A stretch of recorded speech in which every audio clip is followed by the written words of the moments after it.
बड़ी बुनियादी बातें, बड़ी तामीरी बातें की।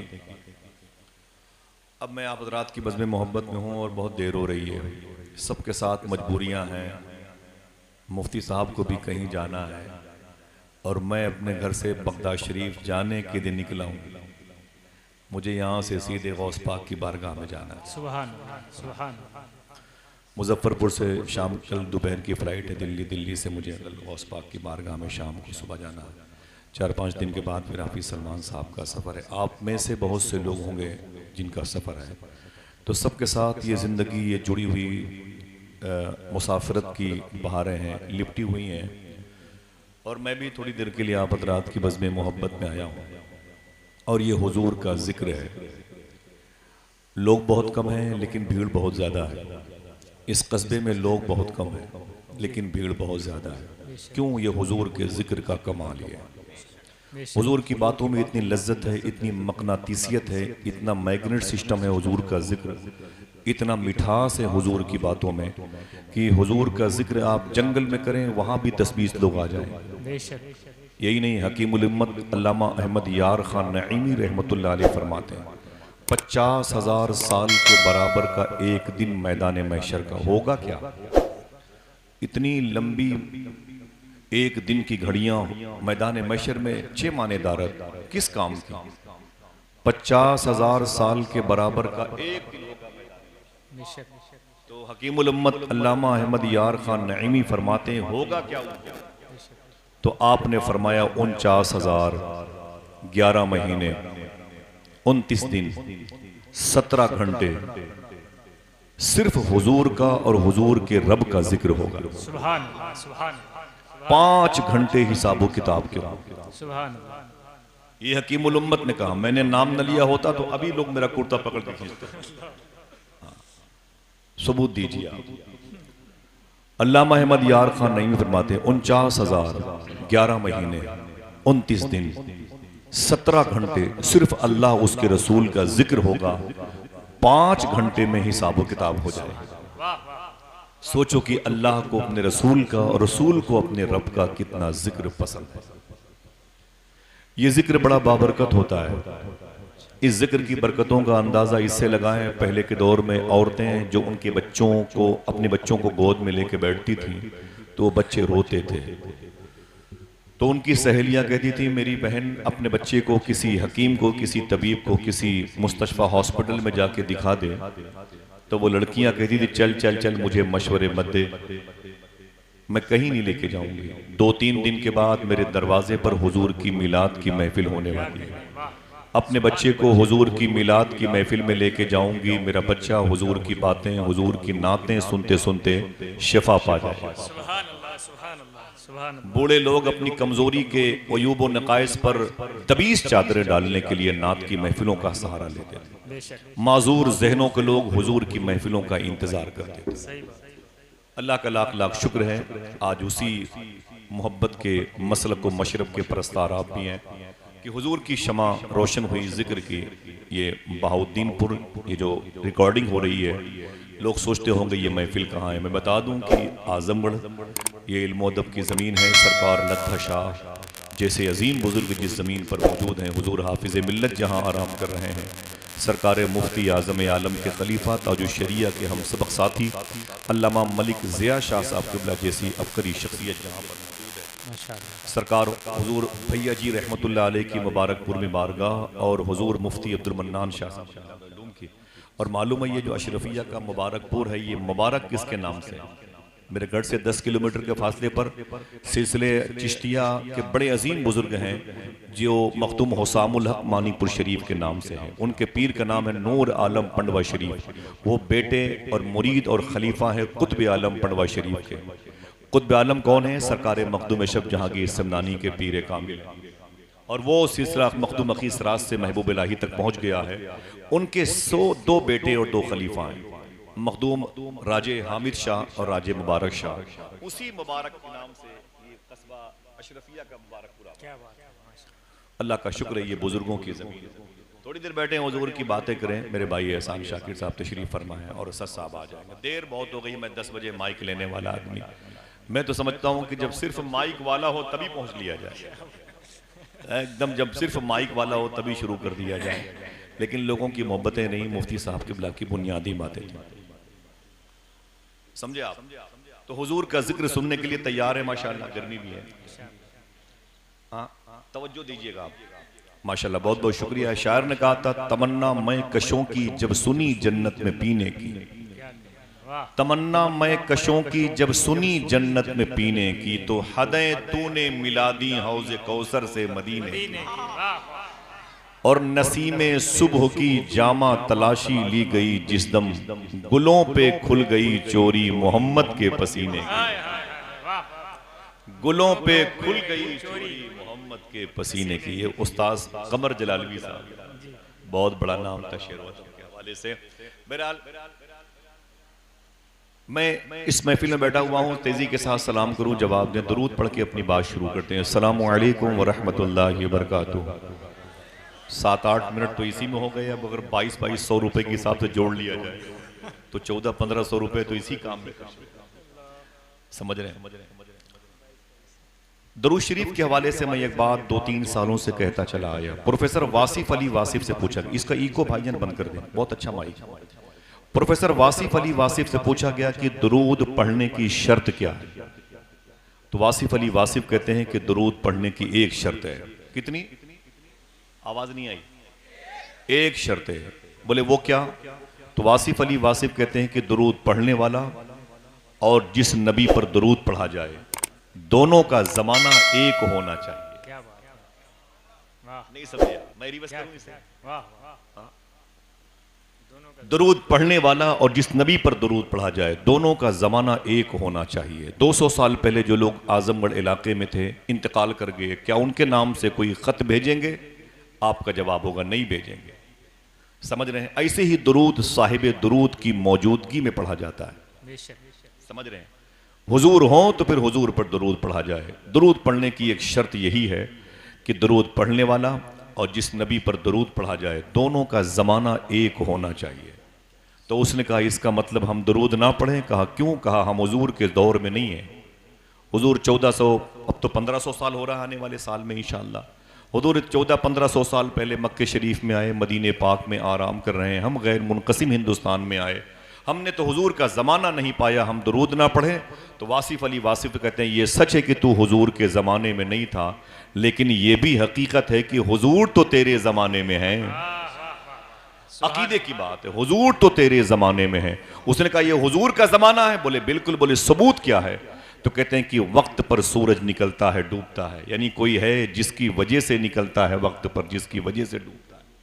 बगैर किसी पिलर के अल्लाह ने आसमान को रोक रखा है, इसका मतलब कोई है जिसकी वजह से रोक रखा है, और वजह और सबब रीजन ये हुजूर हैं। हुजूर ही को कायनात की जान कहा जाता है। बकौल फाजिल बरेलवी, जान है तो जहान है, जान है तो जहान, वरना हट जाएं गर रसूल खुदा दरमियान से, लाखों बलाएं टूट पड़े आसमान आसमान से। बेशक।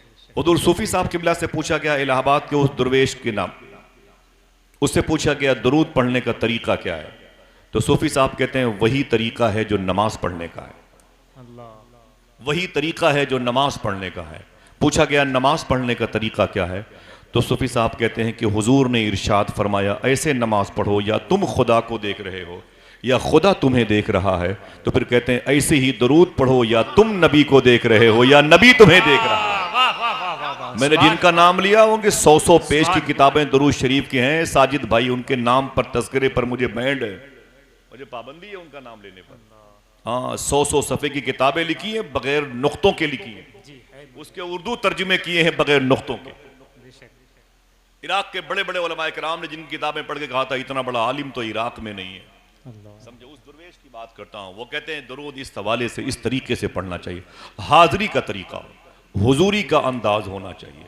समझ रहे हैं? आइए बड़े अदब से पढ़ें दरूद शरीफ। अल्लाहुम्मा सल्ली अला सय्यदना व शफीअना व नबियना व मौलाना नूरिका मुहम्मद व अला आलि मुहम्मद बिअदद कुल्लि मालूमिन लक। बिस्मिल्लाहिर रहमानिर रहीम। क़द जाअकुम मिनल्लाहि नूर। बिस्मिल्लाहिर रहमानिर रहीम। वमा अरसलनाका इल्ला रहमतल लिल आलमीन। मेरी गुफ्तगू शुरू होगी नूर के हवाले से, जो भाई एहसान में बैठे हुए हैं इसके शाहिद हैं। और आज अगर वक्त मिला तो फिर मैं हुजूर का रहमत साबित करूंगा। गुफ्तगू होगी हुजूर के नूर के हवाले से, जिसको अल्लाह ने कुरान में कहा कि कन्फर्म है तहकीक के साथ जिसे मैंने भेजा अपने हबीब को, वो एक नूर है। नूर ये हमारे एतकाद में शामिल है। हुजूर नूर हैं तो कैसे हैं? ये गुफ्तगू अगर कम हो गई तो मैं हुजूर का रहमत होना साबित करूँगा इंशाअल्लाह। आपकी खुशियों की जो जंबील है बावजन हो जाएगी नेकियों से। न कोई हंगामा, न कोई चीख, न कोई पुकार, न कोई शो, बस बैठे। और मेरे नाम के आगे भाई डॉक्टर वगैरह मत लगाया करें, मैं मरीज़ आदमी हूँ, समझे?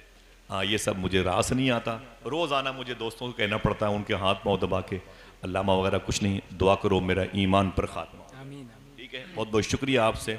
ये नूर कैसा था? अल्लाह के रसूल सल्लल्लाहु अलैहि वसल्लम की महफिल में जनाब जिब्रील बैठे हुए थे। कौन? जनाब जिब्रील बैठे हुए थे। बेटे भाई, ये सब कमेटी के लोग कहीं ना कहीं किसी न किसी गांव से इनका ताल्लुक है। देखें इनकी मोहब्बत है। इससे पहले बनावा के लोग आए थे, माशाअल्लाह, हैं कि चले गए? हाँ माशाअल्लाह, माशाअल्लाह, मरहबा मरहबा, सल्लल्लाहु अलैहि वसल्लम। मोहब्बत भरी आवाज में जवाब दे दें, जवाब दे दें। माशाअल्लाह। छोटे छोटे गांव हैं, वहाँ के लोग बेचारे मोहब्बतों में आते हैं। माशाअल्लाह। इधर इधर भाईजान, इधर इधर इधर इधर बैठे, बाईं तरफ, बाईं तरफ। माशाअल्लाह, बहुत बहुत शुक्रिया भाई, बहुत बहुत शुक्रिया। माशाअल्लाह।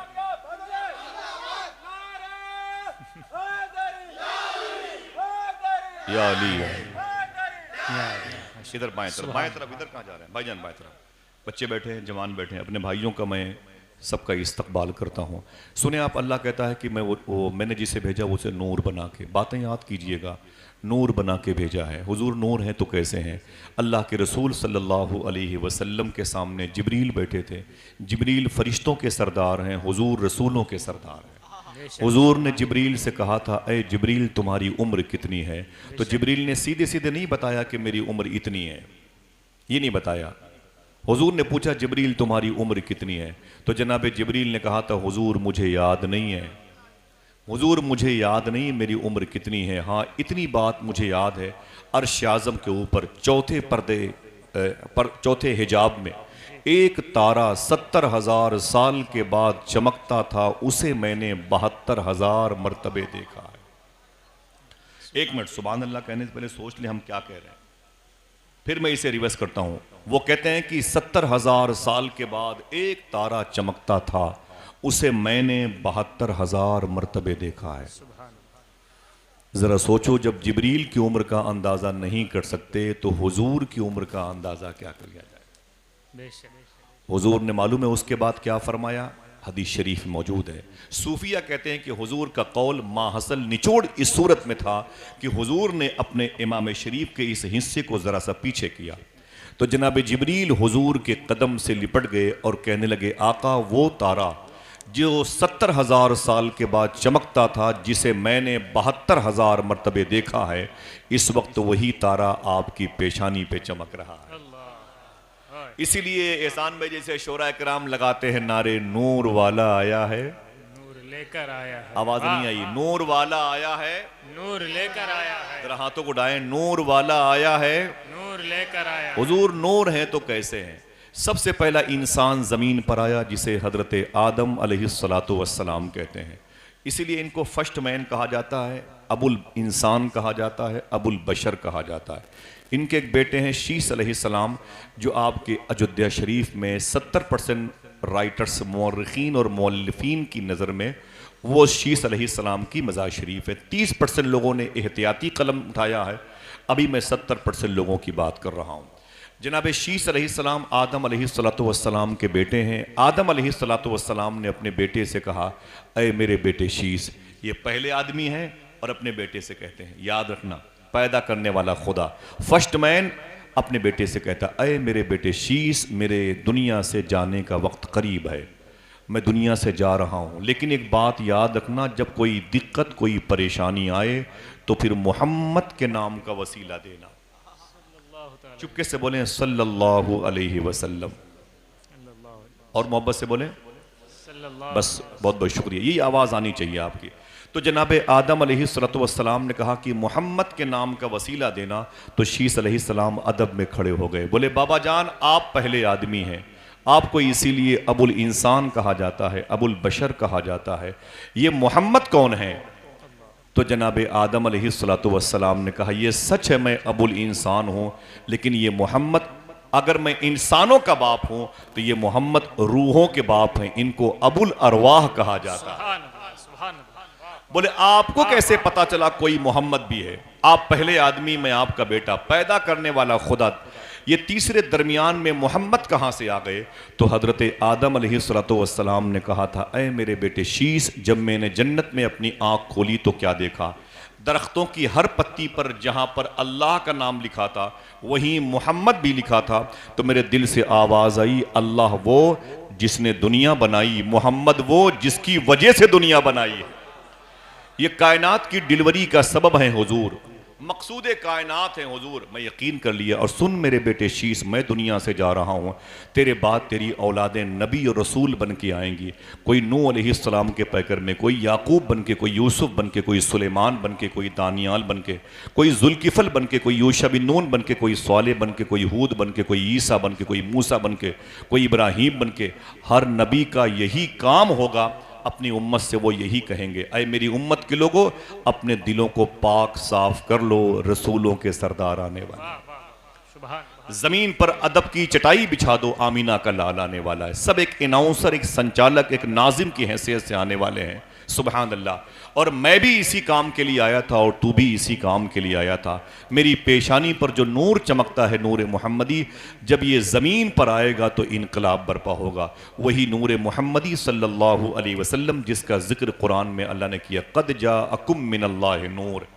वो आगे बढ़ा और फिर जनाब इब्राहीम अलैहिस्सलातु वस्सलाम तक आया। उनके और उनके नबीरगान में एक बड़ी जमात है। एक नाम है अब्द मुनाफ का। अब्द मुनाफ ये कुसई के बेटे हैं, वो किलाब के, वो मुर्रा के, वो फहर के, वो लुई के। ये मुबारक सिलसिला आगे चला गया है। अब्द मुनाफ की पेशानी पर जब नूर मोहम्मदी चमका था, मालूम है, फिर आपकी शादी मक्के शरीफ में हुई। ये हुजूर के परदादा के बाप हैं अब्द मुनाफ। वो कहते हैं कि उसके बाद मेरे घर में एक बेटा पैदा हुआ जिसका नाम रखा गया हाशिम।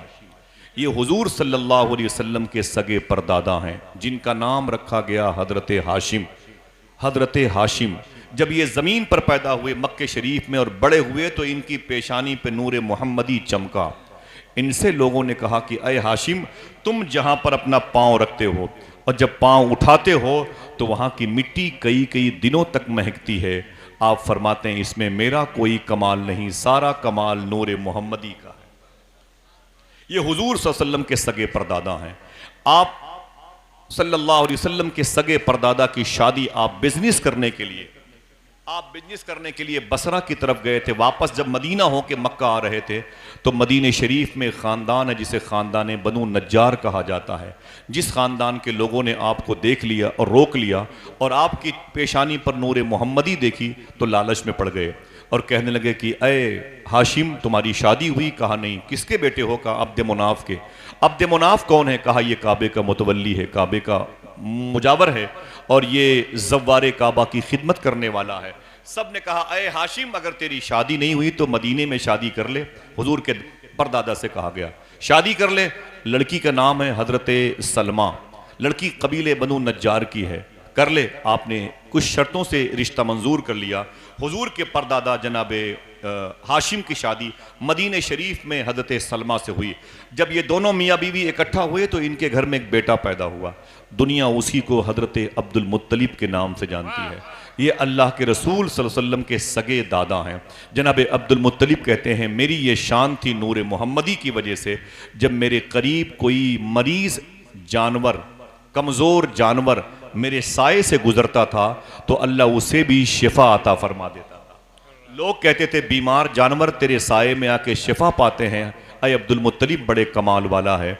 आप फरमाते मेरा कोई कमाल नहीं, सारा कमाल नूर मोहम्मदी का है, सारा कमाल। जनाबे अब्दुल मुत्तलिब कहते हैं कि मेरी शादी मक्के शरीफ में हुई, हुजूर के परदादा की शादी मदीने में हुई और सगे दादा जनाबे अब्दुल मुत्तलिब की शादी मक्के शरीफ में हुई।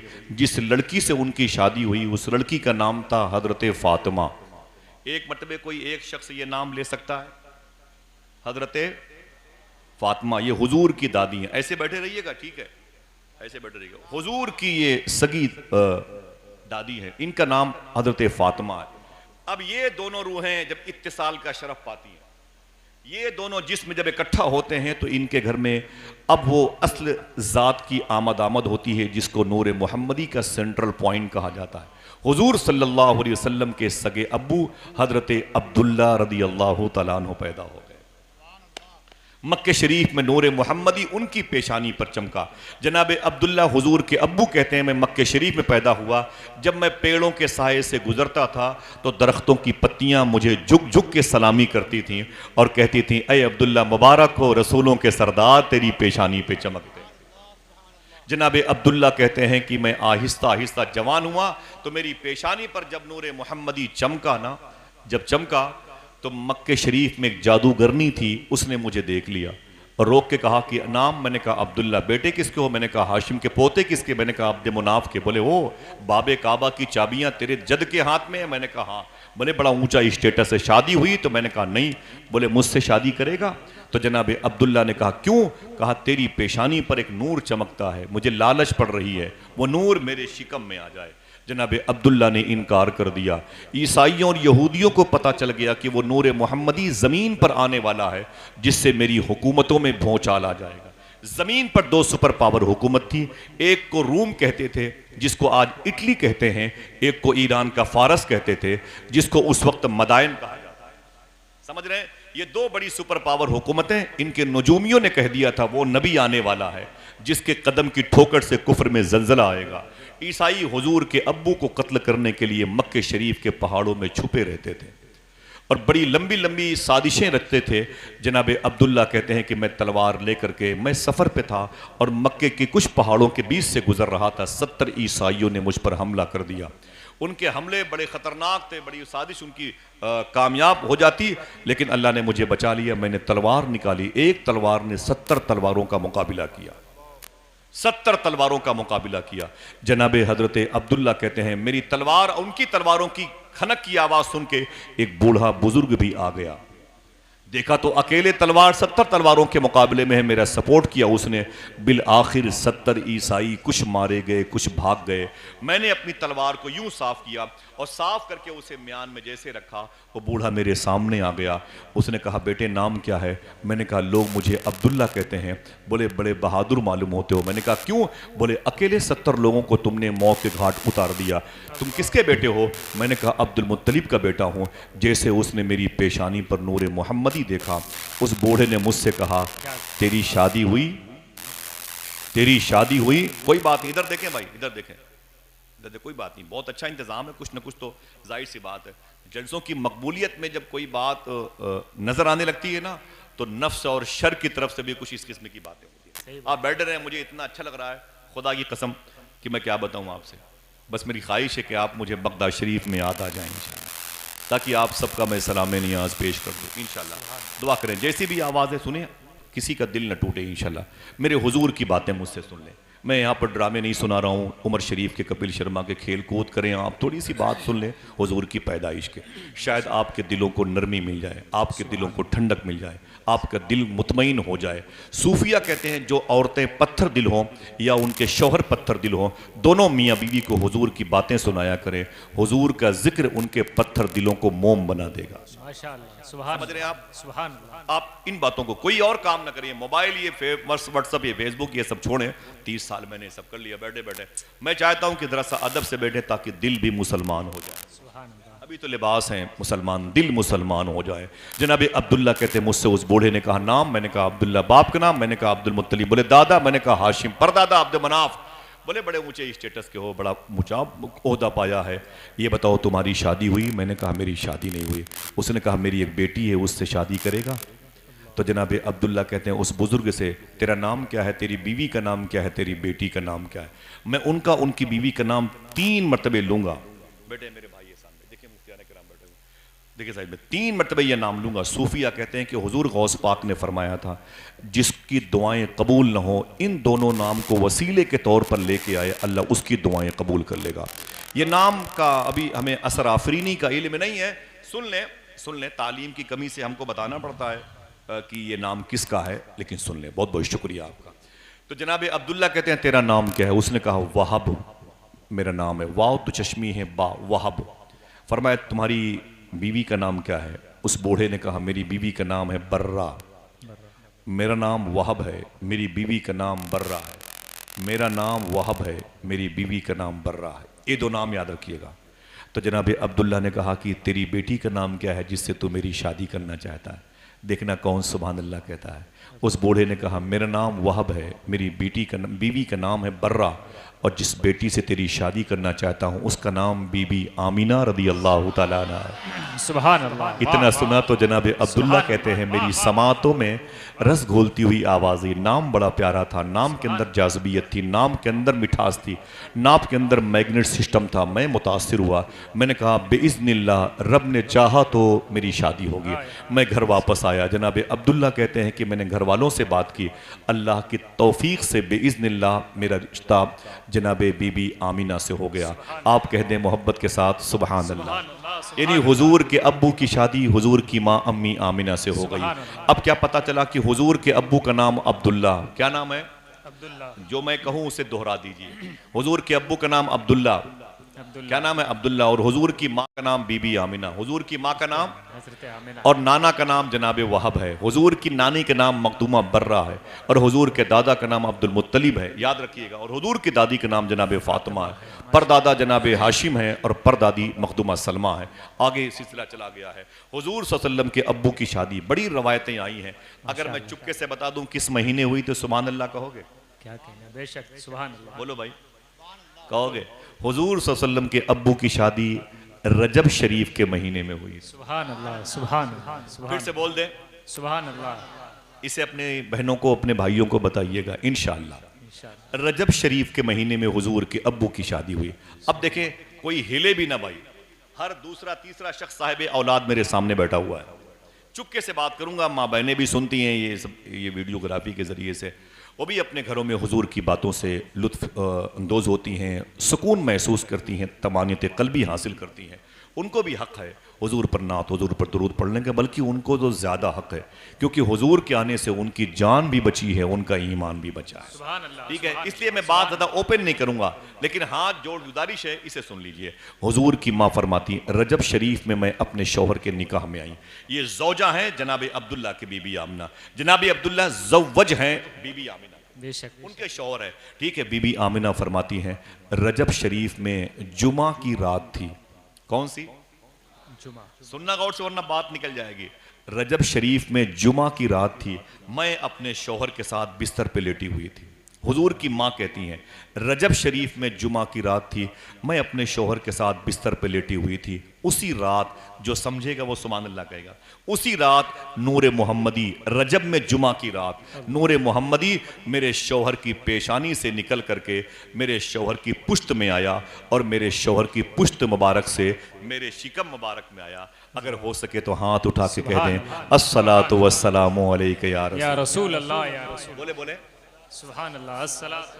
ये जो बता रहा हूँ आपको, शेख अब्दुल हक मुहद्दिस देहलवी फरमाते हैं, ये लोग कहते हैं, उलमा मशाइख कहते हैं कि हुजूर मेरी नज़र में दुशंबा का दिन अफजल है क्योंकि इस दिन हुजूर ज़मीन पर तशरीफ़ लाए। और शेख अब्दुल हक मुहद्दिस देहलवी फरमाते हैं मेरी नज़र में जुमा का दिन अफजल है, इस दिन हुजूर अपनी माँ के पेट में तशरीफ़ लाए। वाह वाह वाह। सुभान। जो समझ गया फिर से बोले अस्सलातु वस्सलामु अलैका या रसूल अल्लाह, ऊंची बोले अस्सलातु वस्सलामु अलैका या रसूल अल्लाह। हुजूर अपनी माँ के शिकम मुबारका में आया, वो नूर नूर मोहम्मदी अपनी माँ के शिकम में आया। और शहजादे बच्चे उम्मन 8, 9, 10 महीने के बाद पैदा होते हैं। नौशेरवा कितने दिन के बाद पैदा हुआ? शेख सादी से पूछो। हाँ, सरकार रईसुल औलिया कितने महीनों के बाद पैदा हुए? जाके वहाँ के सज्जादगान से पूछो। ठीक है, ये बड़ी मुद्दत होती है, 9-10 महीने कहीं किसी नूर का रहना, ये बड़ी बात है। समझे ये नूर कैसा था? वहाबिया दयाबना के अकीदे के लोगों ने हुजूर की अम्मी की कब्र पे डायनामाइट लगा के कब्र को उड़ा दिया और ये कहा कि ये काफिरा थी, इनका ईमान साबित नहीं है। मैं आपसे पूछता हूँ, जिसके पेट में 9 महीने हुजूर ने क़याम किया हो, जिसको अल्लाह ने नूर कहा हो, जिसको रब ने नूर कहा हो, वो नूर कैसा था? वो गुजर जाए तो रोशनी पैदा हो जाती है। यहाँ तो हुजूर ने क़याम किया है। जो पढ़े लिखे लोग हैं मेरी बातों को सुने और मुझे उनके पैरों को चूमने दें, ताकि हो सकता है वो जन्नत में मुझसे पहले चले जाएं। एक बुज़ुर्ग हैं, उनका नाम है इमाम जलालुद्दीन सयूती रहमतुल्लाह अलैह। इनकी मज़ार शरीफ मिस्र में है। इमाम जलालुद्दीन सयूती रहमतुल्लाह अलैह। नाम याद रहेगा? नहीं याद रहेगा तो बस इतना सुन के सुभान अल्लाह कह दें। ये वो बुज़ुर्ग हैं जिन्होंने 75 मरतबे ख्वाब में हुजूर की ज़ियारत की है। सुभान अल्लाह, सुभान अल्लाह। 75 मरतबे, 75 मरतबे इन्होंने हुजूर की ज़ियारत की। इतने बड़े बुजुर्ग हैं। ये कहते हैं कि मैं एक मरतबे कब्रिस्तान के करीब से गुजर रहा था तो मैंने क्या देखा कि हर कब्र में मुझे रोशनी नजर आई। सुभान अल्लाह। तवज्जो से जब बातें हुजूर की सुनी जाती हैं तो दिल पाक होता है, बेशक, समझे, दिल पाक होता है। मैंने इशारा कर दिया आपको। इमाम सयूती फरमाते हैं कि मैंने देखा कि हर कब्र में मुझे रोशनी नजर आई थी। हर कब्र में रोशनी नजर आई। बोलो साहिबो, हर कब्र में रोशनी। लेकिन एक कब्र में ज्यादा रोशनी थी। एक कब्र में रोशनी बहुत ज्यादा थी। मैं उस कब्र के पास गया जिसमें रोशनी ज्यादा थी। इमाम सयूती फरमाते हैं मैंने जाके उस साहिब कब्र से, बड़े बुजुर्ग थे तो कब्र के मुर्दों से बातें करते थे, कश्फ कबूर का इल्म था। जाके उन्होंने सलाम किया, अंदर से जवाब आया, अंदर से आवाज आई कौन हो? तो आपने कहा मेरा नाम इमाम जलालुद्दीन सयूती है। अंदर से आवाज आई क्या करने आए हो? बहाउद्दीनपुर में रहने वालों और 50 सैकड़ों किलोमीटर से, ये हज़ारों हज़ार की तादाद में आशिकों की मंडी है। उलमा कराम की जूतियाँ मेरे सर का ताज हैं। जुमले को सुने। इमाम सयूती ने फरमाया एक सवाल करने आया हूँ। कब्र के मुर्दे बुजुर्ग ने पूछो पूछो क्या बात है? तो आपने फरमाया ये बताओ कि इस कब्रस्तान की हर कब्र में रोशनी क्यों है? देखना कितने लोग सुभान अल्लाह कहते हैं। अंदर से आवाज आई बात यह है कि इन कब्रों में हुजूर आए थे। सुभान अल्लाह, सुभान अल्लाह, सुभान अल्लाह। जरा अपनी माँ और अपने बाप की मफरत के लिए बोल सकते हो नूर वाला आया है? नूर लेकर आया है। हाथों को उठा के बोलो नूर वाला आया है। नूर लेके आया है। नूर वाला आया है, नूर लेकर आया है। नूर लेके आया है। दुआएं मांगी ना, सुना है आप हर आशिक के घर तशरीफ लाते हैं। मेरे भी घर में हो जाए चरागा या रसूल अल्लाह। हुजूर आ जाएं तो चरागा। शायर कहता है दिखा दो अपना चेहरा प्यारा प्यारा या रसूल अल्लाह। खुदा का जीते जी कर लूं नजारा नजारा या रसूल अल्लाह। अल्लाह अकबर, अल्लाह अकबर। आज मेरे भाई एहसान भाई की नात सुन के जाइएगा। जो नात मुझे बहुत अजीज है वो नज़्म पढ़िएगा इंशाल्लाह, ठीक है? मेरे बड़े भाई शाकिर आज़मी साहब किबला की लिखी हुई नात है और ये तो हम सबसे बड़े हैं, हुजूर की नात पढ़ते हैं। मेरे दिल में बड़ी मोहब्बत है। बैठे हुए हैं मेरे भाई साइद साहब के कलीब में उलमा बैठे हुए हैं। सुने आप, इमाम फरमाते कि अंदर से आवाज आई इन कब्रों में हुजूर आए थे। इन कब्रों में, आवाज कमजोर है, हुजूर आए थे। इन कब्रों में जो रोशनी है, चमक है, बेस, हुजूर आए थे। बोले अच्छा ये बताओ तुम्हारी कब्र में रोशनी ज्यादा क्यों है? तुम्हारी कब्र में रोशनी ज्यादा क्यों है? देखना अब कितने लोग सुभान अल्लाह कहते हैं। अंदर से आवाज आई मेरी कब्र में जो रोशनी ज्यादा है उसकी वजह यह है मेरी कब्र में हुजूर आए भी थे, मुस्कुराए भी थे। आय हाय अल्लाह अल्लाह, जरा प्यार से कह दो सुभान अल्लाह। वो मुस्कुराए फूल सी कलियों में पड़ गई, यूं लबकुशा हुए कि गुलिस्तां बना दिया। जब हुजूर के मुस्कुराने का जिक्र होता है तब आंखें भीग जाती हैं। जिन लोगों ने हुजूर को मुस्कुराते हुए देखा होगा वो कितने सरशार हुए होंगे। ऐ सहाबा तेरी किस्मत को सलाम। सुभान अल्लाह। बोले बात ये कि मेरी कब्र में हुजूर आए भी थे, मुस्कुराए भी थे। आए भी थे, मुस्कुराए भी थे। अपनी माँ और अपने बाप की मगफिरत के लिए बोले आए भी थे, ऊंची बोले आए भी थे, आए भी थे। जवाब हो गया। फिर सवाल कर लिया इमाम सयूती ने, अच्छा ये बताओ तुम्हारी कब्र में हुजूर मुस्कुराए क्यों थे? अल्लाह साहिबो, भीख मांग के जलसे करना, हुजूर की मिलाद की महफिल करना बहुत बड़ा काम है। मैं हुजूर मुफ्ती एहतशामुल हक साहब किबला की बात की तायद करता हूँ। हाँ, मैं इस किस्म के जलसों का कायल हूँ कि जलसों में 2.5 से 3 घंटे तक मसरूफियत रखी जाए। जलसे 1 साल के बाद ना हो, 2-2, 2.5 घंटे के जलसे 5-5, 6-6 महीने के बाद हो। अगर आप किसी से नात सुनना चाहते हैं तो सिर्फ एक नात खां शायर को बुलाइए, उससे 1 घंटा 1.5 घंटा बावजू हुजूर की महफिल में खुशबू लगा के बैठिए और 1 से 1.5 घंटे हुजूर की नातें सुनिए और घर चले जाइए, ताकि आपकी नमाज भी दांव पे न लगे, ठीक है? और आपकी कल की जो बिजनेस है वो मुतासिर न होने पाए। जलसे ज़्यादा होना चाहिए, लेकिन लंबी लंबी रातें जब होती हैं तो जलसे मुतासिर हो जाते हैं, अपना मकसद खो बैठते हैं। खैर, इसे मैं भी शामिल हूँ, लेकिन मैं गुजारिश करूँगा मुफ्ती साहब से, अगर मेरी आवाज़ को सुन रहे हों या सुनेंगे, तो मैं चाहता हूँ कि जब उन्हें किसी जलसे की दावत मिले, पहले कमेटी वालों को ये बुनियादी बातें आप टेलीफोन के ज़रिए से बता दें, है कि नहीं? क्योंकि उनकी जिम्मेदारियाँ इतनी ज़्यादा रहती हैं कि वो जलसे वाले दिन वो सुनते ही नहीं है जिनको सुनाना होता है। बहरहाल ये बातें बुनियादी थी जो उन्होंने बयान फरमाई। ठीक है, वो कहते हैं अच्छा ये बता तेरी कब्र में रोशनी ज्यादा क्यों है? बोले हुजूर आए थे मुस्कुराए थे। अच्छा हुजूर मुस्कुराए क्यों थे? उसका जवाब सुनो। 200 किलोमीटर दूर से 100 रुपए का पेट्रोल जला के ये उलमा 3,000-1,300 रुपए की तनख्वाह, 4,000, 1,500, 3,000, 4,000 की सैलरी कलील तनख्वाहों पर गुजारा करते हैं। जब ये आते हैं ना तो आप यकीन करो कि लोग इन्हें घूर के देखते हैं, आ गए खाना खाने के लिए, और यकीन मानो इसमें से 30% लोग भूखे भी रहते हैं, अपनी अपनी अपनी जाती जेब की खर्च से आते हैं। इन्हें क्या मिलेगा? हमें तो आप नजराना देंगे, समझे, हमें तो आप पैसा देंगे, हम तो अपना गाय बजाएंगे चले जाएंगे। इन्हें क्या मिलता है? खुदा की कसम, इनके आने से जो जश्न की जीनत होती है ना, वो उसका बेनिफिट खुद इनको आखिरत में मिलेगा इंशाअल्लाह। हम नहीं पूछेंगे इनको, लेकिन इनके हक में मछलियां दुआ करती हैं। सुने आप, ये जो जलसों में आते हैं, जलसों से इन्हें क्या, कौन ऐसा बैठा हुआ है शख्स जिसको मेरी बातों का इल्म नहीं है? सब इन्हीं ने अपने बच्चों को पढ़ाया, बच्चों ने हमें पढ़ाया, तो हम आपके सामने बैठे हुए हैं। बोले तेरी कब्र में हुजूर ने मुस्कुराया क्यों? वो कहता है बात यह है कि मेरी छोटी सी दुकान थी, गुमती में एक दुकान थी, और मैं रोजाना शाम को जब दुकान बंद करता तो 1 रुपए का सिक्का निकाल के एक थैली में डाल देता था। महीने में 30 सिक्के हो जाते थे, 2 महीने में 60 सिक्के हो जाते थे, और 6 महीने में 250 सिक्के हो जाते थे, और जब 1 साल पूरा हो जाता तो थैली भर जाती थी।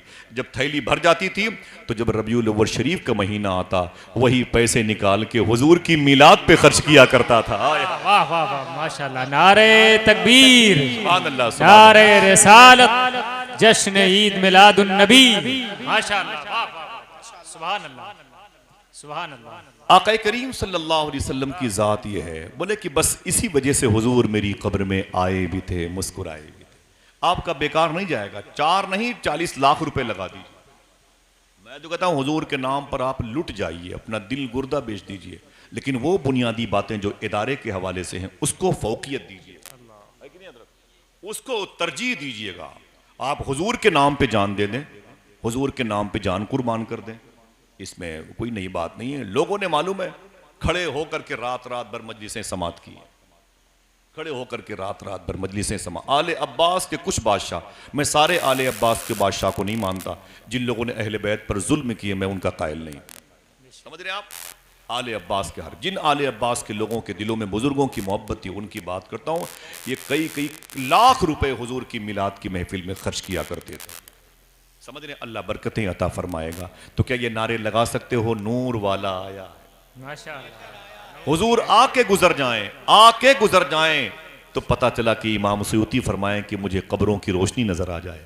जिस माँ अम्मी आमीना के शिकम में हुजूर ने 9 महीने क़याम किया हो, वो पेट कितना रोशन रहा होगा। समझ रहे हैं आप? बस बैठे रहिएगा। हुजूर अपनी माँ के शिकम में तशरीफ लाए रजब शरीफ के महीने में। कौन सी रात थी? जुमेरात। इशारा समझ रहे हैं? जुमेरात, इशारा समझ रहे हैं जी। वो कौन सा जुमा था? 4 जुमा होता है, बता दूं? बताना मना है। राज दिल का आईना है, उसको छुपा कर रखो, वरना टूट जाएगा हर जगह दिखाने से। फिर कैसे पता चलेगा कि हुजूर इस जुमा को अपनी माँ के पेट में आए? सूफिया कहते हैं कि रजब के हर जुमा की रात में 100 मरतबे दुरूद पढ़ लिया करो, कभी न कभी तो उस लम्हे से मुलाकात हो ही जाएगी। ठीक है, समझदार लोग बैठे मेरे सामने। रजब का महीना निकल गया, अब शाबान का महीना आया, शाबान निकल गया, अब जो है रमज़ान का महीना। बात मक्के की है तो रमज़ान के रोज़े फ़र्ज नहीं है, बात मक्के की है, समझ रहे हैं? मेरे आका की माँ कहती है, मेरे सामने मेरे शौहर जनाब अब्दुल्ला आए और मुझसे बोले कि अय मेरी बीवी, अभी शादी को 2 महीने हुए हैं, मुझे बिजनेस करने के लिए मुल्क शाम की तरफ जाना है। बोले कब आओगे? बोले 1 महीने के बाद आऊँगा। आप कहती मेरी आंख में आंसू आ गए, मेरा शौहर मुझसे जुदा हो रहा था। बोले कहाँ जाना है? बोले मुल्क शाम। मुल्क शाम जानते हो? जैसे हिंदुस्तान के 3 नाम हैं, इंडिया, भारत और हिंदुस्तान, ऐसे ही मुल्क शाम के 2 नाम हैं, शाम और सीरिया। इसी की राजधानी को अंग्रेज़ दां तबका दमिश्क बोलता है, और उर्दू पढ़े लिखे लोग इसे दमिश्क बोलते हैं। इसी मुबारक दमिश्क में हज़रत यहिया अलैहिस्सलातु वस्सलाम की मज़ार शरीफ है। एक नबी के नाम पर आप बने ना बोले, लेकिन उनके सदक़े में जिनको विलायत मिली उनका नाम सुने आप। इसी दमिश्क के जजीरे पर वो बुजुर्ग मोमिनों का अमीर, मुसलमानों का बादशाह लेटा हुआ है, जिसको दुनिया उमर बिन अब्दुल अजीज कहती है, जिसके दौर में शेर और बकरी एक घाट पर पानी पिया करते, शेर और बकरी एक घाट पर पानी पिया करते थे, और अब तो बकरी बकरी के साथ पानी पीने को, इतनी नफरतें पैदा कर दी। मेरा ये टॉपिक नहीं, सुने आप। मालूम है इसी शहर में आज फ़लस्तीन के बच्चे जिस फातह बैतुल मुक़द्दस का इंतज़ार कर रहे हैं, वो बैतुल मुक़द्दस का फातह सुल्तान सलाहुद्दीन अयूबी इसी ज़मीन पे लेटा हुआ है। इसी ज़मीन पर गौस पाक सरकार के रूहानी व जिस्मानी व फ़िक्री बेटे शेख अकबर शेख मुहीउद्दीन इब्न अरबी लेटे हुए हैं। अगर कोई बोला चाहे तो बोले, इसी ज़मीन पर हज़रत सैफुल्लाह का टाइटल पाने वाले खालिद इब्न वलीद जैसे सहाबी रसूल भी लेटे हुए हैं। इसी शहर के बॉर्डर में करीब में कब्रस्तान है जिसे बाबू सगीर कब्रस्तान कहा जाता है। इसी कब्रस्तान में मखदूमा कायनात मखदूमा फातिमा की नौकरानी मखदूमा फिज़ा लेटी हुई हैं।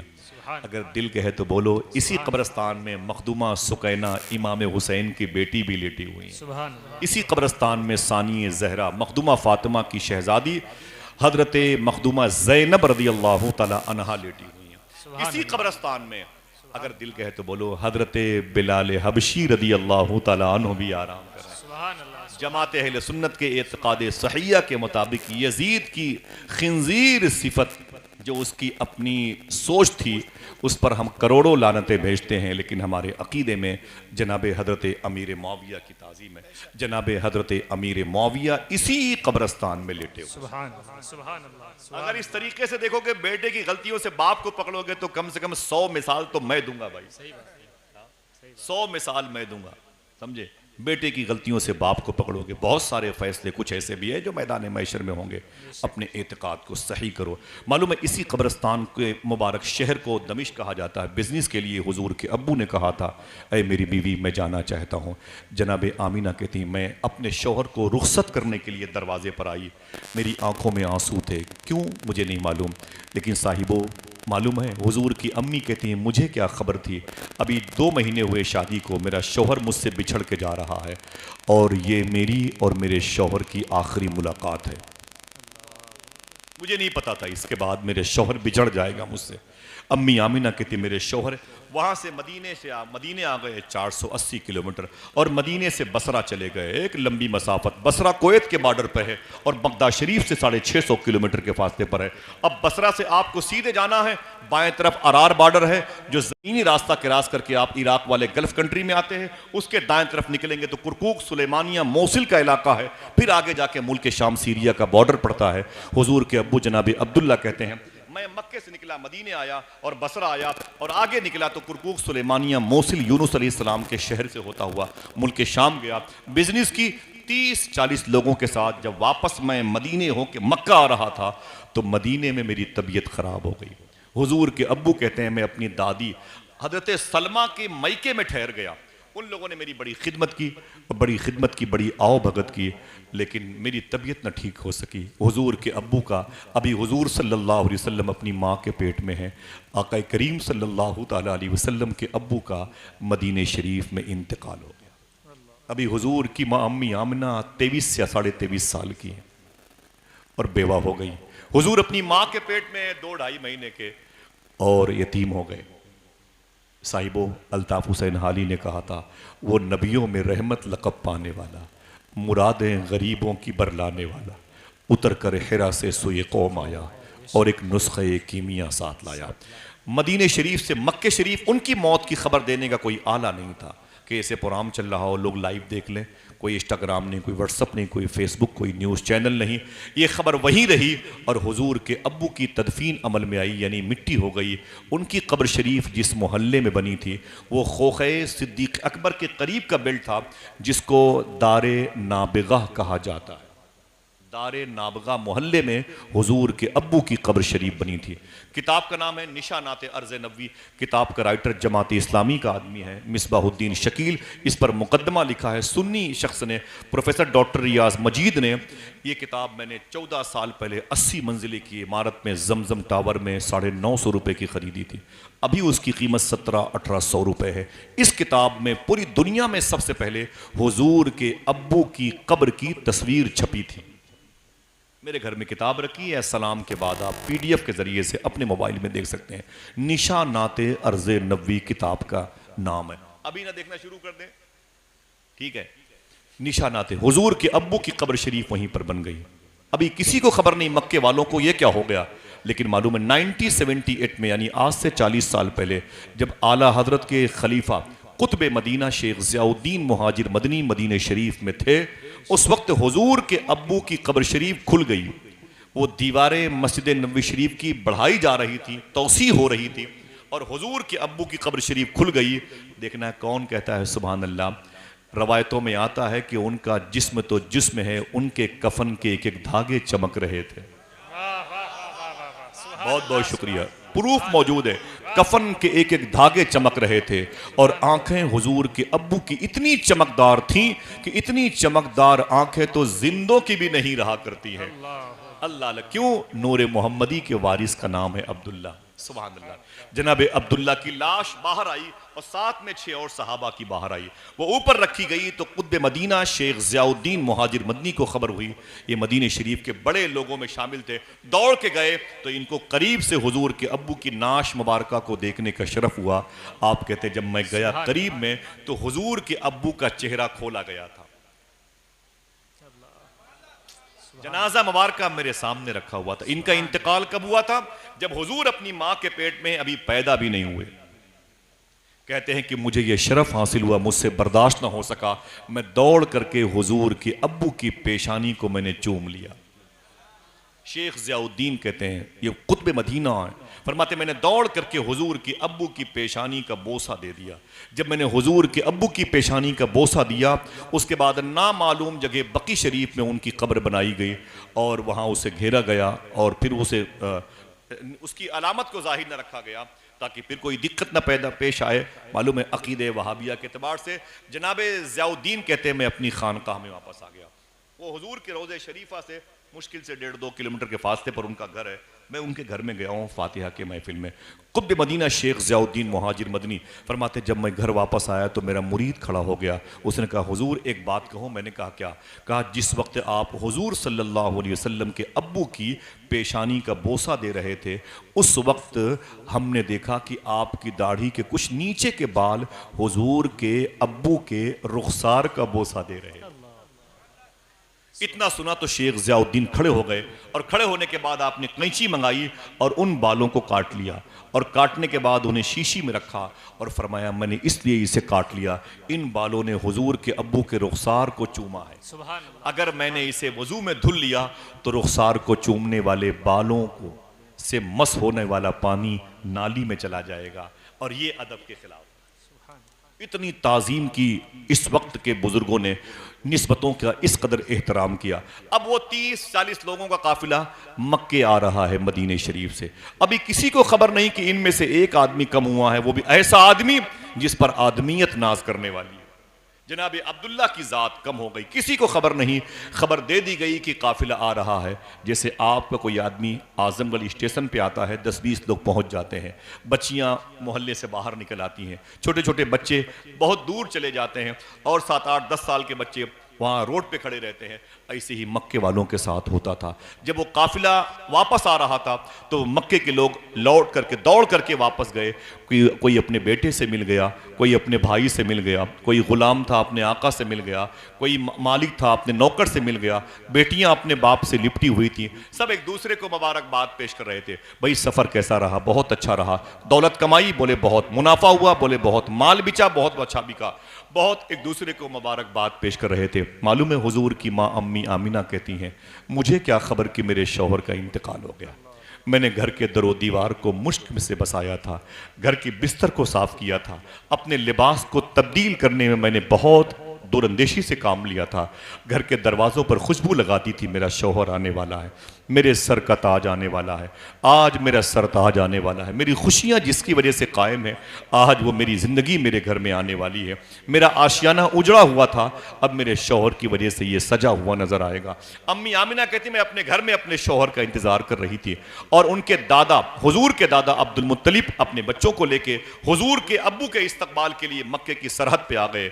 और जब सारे लोगों से मिल रहे थे तो जनाब अब्दुल मुत्तलिब ने कहा था, ऐ मक्के वालों, काफिले वालों, सब ने एक दूसरे से गले मिल लिया, ये बताओ मैं किससे मिलूं? मेरा बेटा अब्दुल्ला किधर गया वो नजर नहीं आ रहा, मैं उसे ढूंढ रहा हूं। काफिले के लोग रोने लगे और करीब आके बोले, अय काबे के मुजावर मुतवल्ली, किसके इंतजार में हो? तो जनाब अब्दुल मुत्तलिब ने कहा, अपने बेटे अब्दुल्ला के। तो उन लोगों ने कहा, भूल जाओ अब्दुल्ला को। बोले क्यों?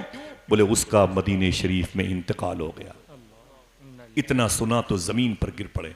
कलीम दानिश कानपुरी ने कहा था, कोई इस दर्द को एक बाप से बेहतर न समझेगा, जवां बेटा गुजर जाए तो कांधा टूट जाता है।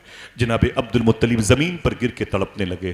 फरमाया, मेरी खुशियाँ काफूर हो गई, मेरी ज़िंदगी का चिराग बुझ गया, मैं बूढ़ा हो गया, अब ज़िंदगी का कोई फ़ायदा नहीं, बेमकसद हो गई मेरी ज़िंदगी, मेरी आंखें बुझने वाली हैं।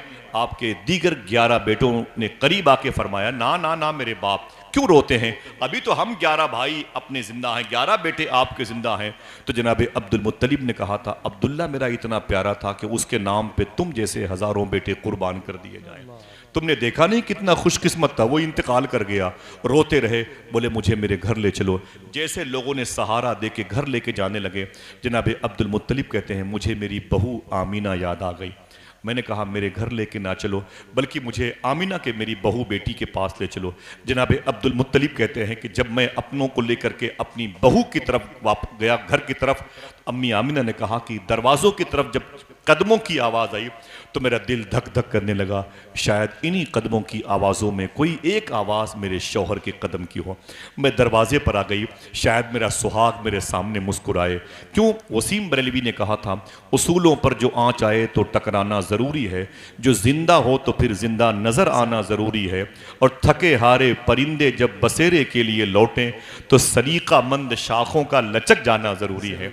ये फितरत इंसानियत है जो हदीस मुस्तफ़ा की सूरत में हमारी माँ बहनों को अपने शौहर की फरमाबरदारी की तालीम देती है। जब अम्मी आमिना कहती है, मैं दरवाजे पर आ गई, मैं खुश थी कि जैसे मेरी आंखें उठेंगी मेरा शौहर मेरे सामने होगा। मेरे कबीले के लोग रो रहे थे। मैंने कहा, बाबा क्यों रोते हैं? बाबा ने कहा, बेटी किसका इंतज़ार में है? मैंने कहा, तो आपको तो पता है कि मेरे शौहर अब्दुल्ला आने वाले, 2 महीने हुए थे शादी को, चले गए थे, और 1 महीने के बाद आज वो मेरे घर आ रहे। देखे मैंने घर को कितना सजाया है। जनाब अब्दुल मुत्तलिब कहते हैं कि ऐ मेरी बेटी, भूल जा अपने शौहर को, जनाब अब्दुल्ला को। बोले क्यों भूल जाऊँ, मैं अपने शौहर को क्यों भूल जाऊँ? तो जनाब अब्दुल मुत्तलिब ने कहा था, तेरा शौहर अब कभी नहीं आएगा। कहा क्यों? कहा उसका मदीने में इंतकाल हो गया। इतना सुना तो हुजूर की माँ अम्मी आमिना कहती हैं, मैं ज़मीन पर गिर पड़ी, मेरी खुशियों की जुल्फ़ें बिखर गईं, मिट्टी ने मेरे चेहरे पर कब्जा कर लिया, चूड़ियाँ मेरी कलाइयों से टूट गई, मेरी सारी ज़िंदगी की फ़रहत व इम्बिसात के चिराग बुझ गए। मैं ज़मीन पर चीखती रही, तड़पती रही, हाय अब्दुल्ला हाय, तूने मेरा सहारा, मेरा साथ क्यों छोड़ दिया? अकेले दुनिया से चले गए, 2 महीने हुए थे शादी को, तुम चले गए। कबीले की औरतें उन्हें समझाती रहीं, हुजूर की माँ रोती रही। अचानक अम्मी आमिना कहती हैं, मेरी आंख लग गई, अचानक मेरे पेट से मुझे आवाज़ आई। देखना कितने लोग सुभान अल्लाह कहते हैं। अम्मी आमिना कहती हैं, मेरे पेट से आवाज़ आई, अय मेरी माँ आमिना, मत रो मत रो मत रो, तुझे खबर नहीं मैं ज़मीन पर रोने वालों को हंसाने के लिए आने वाला हूँ। आ रहा हूँ, मैं ज़मीन पर आ रहा हूँ, सारी तैयारियां मेरे लिए हैं। ईसा और मूसा ने मेरा इंतजार किया है, नारे लगेंगे सरकार की आमद मरहबा। क्या कहा था अल्ताफ हुसैन हाली ने, वो नबियों में रहमत लक़ब पाने वाला, मुरादें गरीबों की बरलाने वाला, उतर कर हिरा से सुए कौम आया और एक नुस्खे कीमिया साथ लाया। फरमाती है, नारो नारो, आवाज आई मुझे, अरे मेरी माँ आमिना मत रो, मैं जमीन पर रोने वालों को हंसाने के लिए आने वाला, इंतजार कर मेरा। अम्मी आमिना कहती, मेरी आंख खुली तो मैंने अपने कबीले के लोगों से कहा, आप लोग अपने अपने घर चले जाएं, मुझे छोड़ दें। बोले क्यों, कैसे रहेगी इतनी बड़ी जिंदगी अकेले, पागल होकर मर जाएगी। जनाब आमिना ने कहा, ना ना ना, मेरा शौहर दुनिया से गया है, लेकिन मेरे पेट में मेरे शौहर की निशानी मौजूद है, और ये निशानी इतनी पाक, इतनी तैयब, इतनी ताहिर है, जब ये निशानी जमीन पर जाहिर होगी तो देखना मेरे शहजादे के जलवे ही जलवे। ऐसे जलवे होंगे कि 100 साल पहले के आला हजरत के मंजिले भाई अल्लामा हसन बरेलवी को कहना पड़ेगा, ऐसा तुझे खालिक ने तरहदार बनाया, यूसुफ को तेरा तालिबे दीदार बनाया। ऐसे जलवे होंगे, शायर कहेगा सर से लेकर पैर तक तनवीर ही तनवीर है, जैसे मुंह से बोलता कुरान वो तफसीर है, और देखकर दुनिया परेशान है जमाले मुस्तफा, अरे वो मुसव्विर कैसा होगा जिसकी ये तस्वीर है। ऐसे जलवे होंगे।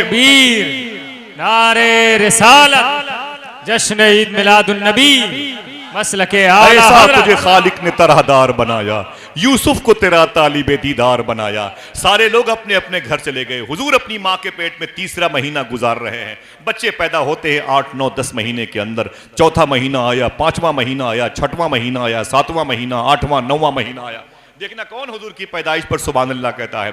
अम्मी आमिना कहती है ऐसा कोई महीना नहीं होता था जब कोई ना कोई नबी मेरे घर ख्वाब में मेरे घर पे ना आए और मुझसे कहे आमिना मुबारक हो, रसूलों के सरदार आने वाले हैं। आमिना मुबारक हो, नबियों का तादाद तेरे घर आने वाला है। मक्के शरीफ के बारे में अम्मी आमिना फरमाती है, मेरे शहर का पानी जो है ना, पानी बड़ा नीचे था, जिसे आप कहते हैं वाटर लेवल बड़ा नीचे। कई की रस्सियां हिंदुस्तान के कुएं में लगने वाली है, कई की रस्सियां मिला करके मक्के के कुएं से पानी निकालती थी।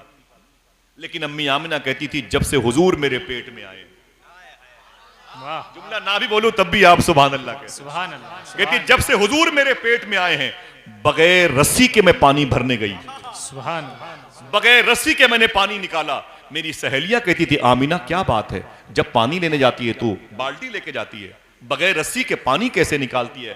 तो अम्मी आमिना फरमाती मैं अपनी सहेलियों का हाथ पकड़ती, मैंने कहा चल तुझे दिखाऊं मैं पानी कैसे भरती हूं। अम्मी आमिना फरमाती चल तुझे दिखाऊं मैं पानी कैसे भरती हूं। मैं अपनी सहेलियों का हाथ पकड़ के ले आती और कुएं के पास ले आती, कुएं की मुंडेर पर उसे खड़ा कर देती। मैं कुएं के किनारे पर मुंडेर पर खड़ी हो जाती, बाल्टी में रखती। देखना कितने लोग सुभान अल्लाह कहते हैं। अम्मी आमिना फरमाती मैं कुएं में झांक करके देखती, मैं पानी को देखती, पानी मचल मचल के मेरे तलवे को चूमता था ऊपर आकर के, मेरे तलवे के करीब मचल मचल के ऊपर आता और कहता है मुबारक हो आमिना, तेरे शिकम में रसूलों का सरदार परवरिश पा रहा है। अम्मी आमिना फरमाती है मैं बाल्टी डाल के पानी भर लेती थी, पानी इतना ऊपर आता कि मैं बाल्टी डाल के पानी भर लेती। देखना कौन कहता है सुभान अल्लाह, बोलेंगे? बोलती यही नहीं, जब तक मैं खड़ी रहती थी पानी भी रुका रहता, सुभान अल्लाह। जब तक मैं वहां पे रहती थी पानी भी रुका रहता। अल्लाह के रसूल की आमद का मामला है। क्यों ना हो ऐसा तुम्हें खालिक ने तरहदार बनाया, यूसुफ को तेरा तालिबे दीदार बनाया। आका करीम की आमद का यही महीना था जिसे रबीउन नूर शरीफ कहते हैं। सुभान अल्लाह। खुश हो जाओ भाई, खुश हो जाओ, जरा हुजूर की पैदाइश है, ऊंची बोलो सरकार की आमद, मरहबा, हाथों को उठा के सरकार की आमद। मरहबा। आपने दुआएं मांगी हैं, आज जमीन की दुआ पूरी हो रही है। जमीन ने भी दुआएं मांगी थी, सुना है आप हर आशिक के घर तशरीफ लाते हैं, मेरे भी घर में हो जाए चरागा या रसूल अल्लाह। ऊंची बोले हाथों को उठा के मेरे भी घर में हो जाए चरागा या रसूल। अम्मी आमिना फरमाती हैं रबीउल अव्वल शरीफ की 11 तारीख आ गई। सुभान अल्लाह। खुश हैं आप? रबीउल नूर शरीफ की 11 तारीख आ गई। मैं अपने घर के आंगन में थी, तवज्जो दीजिएगा। थक गए क्या भाई? थक गए? आप फरमाती मैं अपने घर के आंगन में लेटी हुई थी, मुझे लगा कि आसमान के सारे तारे सिमट करके मेरे आंगन में गिर पड़ेंगे। मैं खौफ में मुब्तला होने वाली थी। आवाज आई आमिना डरो नहीं, मुबारक हो तुम्हारे शिकम में रसूलों के सरदार मौजूद हैं, वो जमीन पे तशरीफ लाने वाले हैं। मैंने आसमान के तारों को अपने घरों में झुकते हुए देखा और सलामी पेश करते हुए देखा है। अम्मी आमिना फरमाती है कि फरिश्ते आए, 3 झंडे लेकर के आए। झंडा लगाने वालों सुभान अल्लाह कह दो। सुभान अल्लाह, सुभान अल्लाह। जिसे तकलीफ हो उसके दिमाग पे लगाया करो। जनाबे आमिना कहती हैं कि मैंने देखा कि फरिश्ते 3 झंडे लेके आए। एक झंडा खाने काबा की छत पे लगा, एक झंडा बैतुल मुकद्दस की छत पे लगा, एक झंडा मेरी छत पे लगा। और आवाज दी आमिना मुबारक हो, जिसके इंतजार में जिसके लिए दुनिया बनाई गई है, वो रसूलों का सरदार तेरे शिकम से जमीन पर आने वाला है। अम्मी आमिना फरमाती मैं अब अकेली अपने घर में थी, फिर मेरी 3 सहेलियां मेरे घर में आ गई। एक का नाम था शिफा। क्या नाम था? बोलो बेटा, बोलो बोलो, शिफा। आराम से बात न करना। क्या नाम था एक का? अम्मी आमिना कहती मेरी 3 सहेलियां मेरे घर पे थी। एक का नाम था शिफा और एक का नाम था उम्मे ऐमन। क्या नाम था? फिर से बोलो। इतना मुबारक नाम, इस नाम के बारे में हुजूर मालूम है क्या कहते थे? हुजूर फरमाते थे कि उम्मे ऐमन मेरी माँ के बाद मेरी माँ है। मेरी माँ के बाद मेरी माँ है। अच्छा हाथ उठा के बताएं किनकी किनकी माँ जिंदा है घर में। माशाअल्लाह, सुभान अल्लाह। मेरी बात याद रखें, आप कहीं भी जाया करें तो अपनी माँ का हाथ पांव चूम के जाया करें इंशाअल्लाह। ऐसा कर सकता है कोई भी आदमी? मैं कसम नहीं खिला रहा हूं, फिर भी पूछता हूं, ऐसा कर सकते हैं आप? इंशाअल्लाह बोले। जिसके दिल में ये तौफीक आ सकती हो कि वो कहीं भी जाएगा बाहर अपनी माँ का हाथ चूम के, जरा हाथ उठा के बता सकता है? इंशाअल्लाह बोले इंशाअल्लाह। जब तक माँ है आप उसकी कद्र कर लें। ऐ ज़िया, माँ बाप के साये की ना कदरी न कर, धूप काटेगी बहुत जब ये शजर गिर जाएगा। माँ माँ होती है। हुजूर ने माँ से कितनी मोहब्बत की। मेरे आका इरशाद फरमाते हैं, काश मेरी माँ जिंदा होती। जुमला सुने साहिबो, फरमाते हैं मेरे आका, काश मेरी माँ जिंदा होती और मैं इशा की नमाज पढ़ा रहा होता। मैं फिर रिवर्स करता हूँ, काश मेरी माँ जिंदा होती और मैं इशा की नमाज पढ़ा रहा होता और मेरी माँ बाबे आयशा से, और रियाजुल जन्ना की तीसरी सफ के बगल में बाबे आयशा है। हुजूर फरमाते और मेरी माँ बाबे आयशा से बोलती, जुमला फिर से बोलूं, मैं इशा की नमाज पढ़ा रहा होता, यानी मुसल्ले इमामत पर होता, और मेरी माँ तीसरे दरवाजे से, तीसरे मुसल्ले से पीछे, सफ से पीछे, वो बाबे आयशा से कहती है, मोहम्मद इधर आओ, ताल। मेरी माँ मुझे बुलाती तो हुजूर फरमाते कि मैं नियत छोड़ करके अपनी माँ से जाके, माँ माँ होती है। माँ से मोहब्बत करोगे इंशाअल्लाह।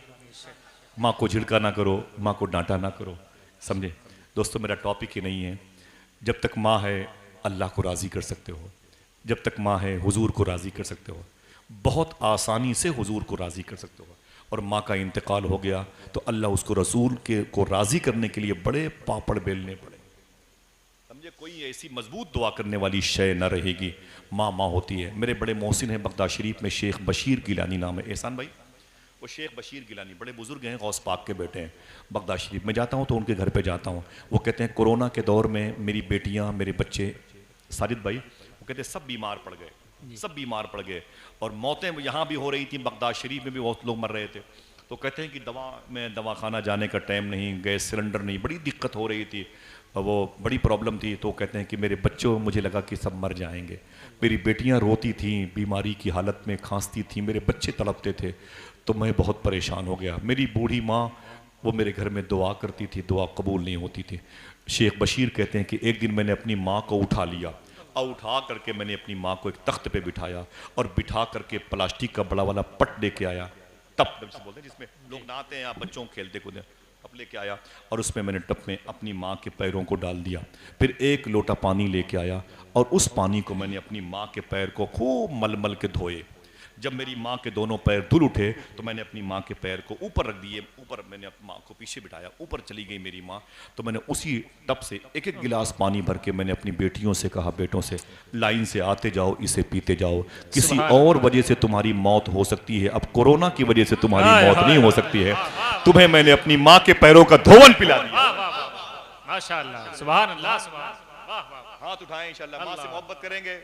सुभान अल्लाह, बोले बोले बोले, माँ से मोहब्बत करेंगे इंशाअल्लाह। बहुत बड़ी नेमत है, बहुत बड़ी नेमत है। हुजूर का जुमला याद रखने, खिताबत का जौहर नहीं है मैं ललकारूं आप नारा लगाएं, ना ना, मेरे भाइयों के पैसे बड़े कीमती हैं, पैरों की मिट्टी बड़ी काफ़ी है। सुभान अल्लाह। मालूम है हुजूर ने क्या फरमाया, काश मेरी माँ जिंदा होती और मैं इशा की नमाज पढ़ा रहा होता। मेरी माँ का इंतकाल हो गया। मेरी माँ भी मेरा इंतज़ार करती थी। खुदा की कसम भाई, जब मेरा टिकट कंफर्म नहीं होता था ना तो मैं अपनी माँ से कहता था, मैं इतना टीटी को नहीं पटाता था जितना मैं अपनी माँ को मनाता था। अम्मी दुआ कर दे, हाँ ठीक है, नहीं ना ना दुआ कर दे, अरे कर दूंगी, ना ना ना अम्मी दुआ कर दे, हुजूर के सदक़े में, गौस पाक के सदक़े में मेरा सफ़र आसान हो जाए, मैं बहुत थका हुआ हूँ, अरे कर दूंगी, ना ना ना अम्मी दुआ कर दे। इतना माँ को मैं पटाता था। मेरी माँ का 4 साल पहले इमाम हुसैन से इतनी मोहब्बत मेरी माँ करती थी, गौस पाक सरकार से, इमाम हुसैन से। मेरी माँ का इंतकाल भी मुहर्रम शरीफ की 10 तारीख को हुआ था। आशूरा के दिन सुबह 6:30-7 बजे हुआ था। अल्लाह उसके रसूल की मर्ज़ी है। अब आप ही लोगों की जो माँ है उसे माँ कह लेता हूँ। और जब कहीं जाता हूँ तो अपनी माँ की कब्र के पास जाता हूँ, देर तक बैठता हूँ और जो भी कहना होता है मैं अपनी माँ से कहता हूँ। हुज़ूर गौस पाक के शहज़ादे हैं सैयद शबात मियां शाह साहब क़िबला, वो फरमाते हैं कि महबूब इलाही ने फरमाया था, जब तक मेरी माँ ज़िंदा थी मेरा कोई काम रुका नहीं, और जब मेरी माँ का इंतकाल हो गया तब भी मेरा कोई काम नहीं रुका। लोगों ने कहा तब कैसे होता था? आप फरमाते थे महबूब इलाही सरकार निज़ामुद्दीन औलिया, मैं अपनी माँ की कब्र पे जाता था, मैं ऊपर अपनी माँ से दुआ के लिए कहता था, मेरी माँ कब्र के नीचे से आमीन कहती थी, मेरा काम हो जाता। सुभान अल्लाह, सुभान अल्लाह। माँ से कितनी मोहब्बत थी महबूब इलाही को। लोगों ने कहा दिल्ली में बारिश नहीं हो रही है, फरमाया रब चाहेगा तो अभी होगी। वहाबियों का यकीदा है कि रब के चाहने से नहीं, वलियों के चाहने से कुछ होता। ना ना ना ना, पहले समझ मेरे भाई। वो कहते हैं कि रब चाहेगा तो अभी बारिश होगी।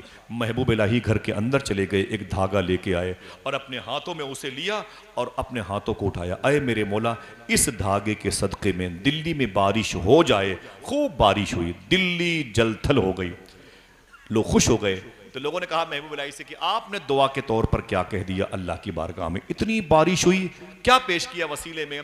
तो सरकार महबूब इलाही ने कहा था मैंने अपनी माँ के दुपट्टे का धागा वसीले के तौर पर पेश किया। सुभान अल्लाह, सुभान अल्लाह। सोचो जब महबूब इलाही की माँ जुलेखा नाम था, जिनको वक्त की राबिया बसरी कहा जाता है, जिनकी रोज़े शरीफा के करीब में बगदाद के बादशाह बकौल गौसे आजम शेख शहाबुद्दीन उमर शाह सोहरवर्दी की 2 बेटियों की मज़ार शरीफ है, दिल्ली में अचनी शरीफ में है। उनके करीब में बाबा फरीदगंज शकर पाकपट्टन लाहौर से 250 किलोमीटर दूर के बुजुर्ग के सगे भाई शेख नजीबुद्दीन मुतवक्किल चिश्ती एक बुजुर्ग हैं।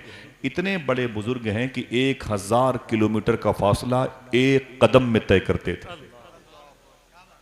मेरा टॉपिक ही नहीं, वरना बात करता मैं कि जब उनके गदा भर देते हैं शाहाने ज़माना की झोली। अभी तो हुजूर की आमद का जिक्र है, जरा कोई फिर से मोहब्बत से कह दे सरकार की आमद। मरहबा, मरहबा। आप खुश रहें, बीमारियां दूर हो जाएंगी। हुजूर की पैदाइश पर खुश रहें। सैयद में इशारा कर दीजिएगा, वो गुफ्तगू जहाँ वो जुमला भी मुकम्मल नहीं करूँगा छोड़ दूंगा, ठीक है? मुझे भी खुशी होगी, लेकिन पता नहीं क्यों इतना अच्छा लग रहा है कि लोग इतनी मोहब्बत से सुन रहे हैं। 2 दिन पहले भी आया था अपने भाई एहसान भाई की दावत पर, तभी यही फ़िज़ा थी और मैं यहाँ भी बराबर आता रहा, अपने इन दोस्तों की दावत पर बराबर आता रहा। हमारे हाजी साहब बैठे हुए हैं, उनके यहाँ मदारपुर में भी बराबर आता रहा। 3 नवंबर को इनके यहाँ प्रोग्राम है और उसमें बड़े बड़े लोग तशरीफ़ ला रहे हैं। दुआ करो कि हर महफिलों में जाया करें और वज़ू बना के जाया करें इंशाअल्लाह। नमाज की पाबंदी करें इंशाअल्लाह, दुआ करें, माँ से इजाज़त लेके आया करें, ठीक है? अम्मी आमिना फरमाती रबीउन नूर शरीफ का मुबारक वो महीना और महीने की 11 तारीख आ गई। मैं घर में अकेली थी, अचानक मेरे घर में 3 और औरतें आ गई। हुजूर की डिलीवरी के वक्त अम्मी आमिना फरमाती 3 और सहेलियां मेरी आ गई। उनको और इनको लेके कितनी हुई? आवाज नहीं आई? 4। एक का नाम था मखदूमा शिफा। अम्मी आमिना कहती हैं वो मखदूमा शिफा बैठी थी, उनके बगल में उम्मे ऐमन बैठी हुई थी और उनके बगल में सोबिया नाम की एक कनीज बैठी थी, जिसको कुछ मुअर्रिखीन ने सोएबा कहा है। अभी हम सोबिया बात करते हैं। ये शिफा, वो उम्मे ऐमन, वो सोबिया और अम्मी आमिना को लेके 4। कितनी? 4। हुजूर की पैदाइश का वक्त है। अचानक अम्मी आमिना कहती हैं मेरे सामने 3 और औरतें बहुत बन संवर के सामने बैठ गईं। वो तीनों औरतों को मैंने पहले कभी नहीं देखा था, मेरे सामने बड़े बनाव सिंगार के साथ बैठ गई। ये 3 तो थी, वो 3 और आ गई। मैंने उनमें से एक औरत से पूछा, देखना कौन सुभान अल्लाह कहता। मैंने उनमें से एक औरत से पूछा भाई तू कौन है? उस औरत ने कहा कि ऐ माँ आमिना, मेरा नाम हाजरा है, मैं उस नबी की माँ हूं जिसके कदम की ठोकर से जमजम का पानी निकला है। मेरा नाम हाजरा है।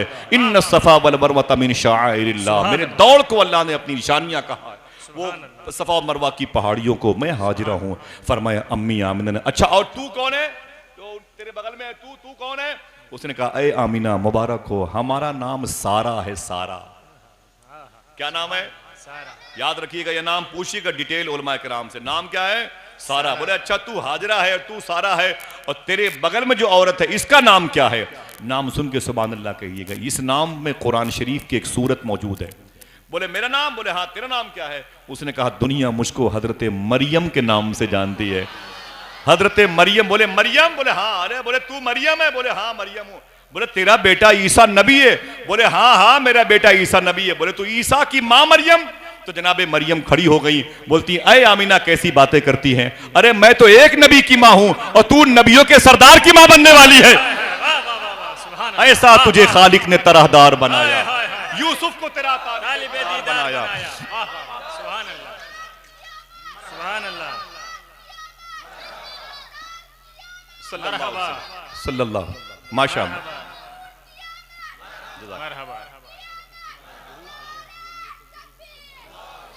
बहुत बहुत शुक्रिया। ऐसा तुझे खालिक ने तरहदार बनाया, यूसुफ को तेरा तालिबे दीदार बनाया। अम्मी आमिना फरमाती हैं वो 3 औरतें और आ गईं। सुभान अल्लाह कहेंगे। तजल्लियाते रहमतुल आलमीन में लिखा हुआ है, हुजूर मुजाहिद मिल्लत के खलीफा अपनी किताब में रकम तराज हैं कि अम्मी आमिना फरमाती हैं ये 3 औरतें थी पहले, शिफा, उम्मे ऐमन, सोबिया, और उसके पीछे 3 और आ गई, हाजरा, सारा और मरियम। यही नहीं, अम्मी आमिना फरमाती पतली पतली लड़कियां, खजूरों जैसी लड़कियां,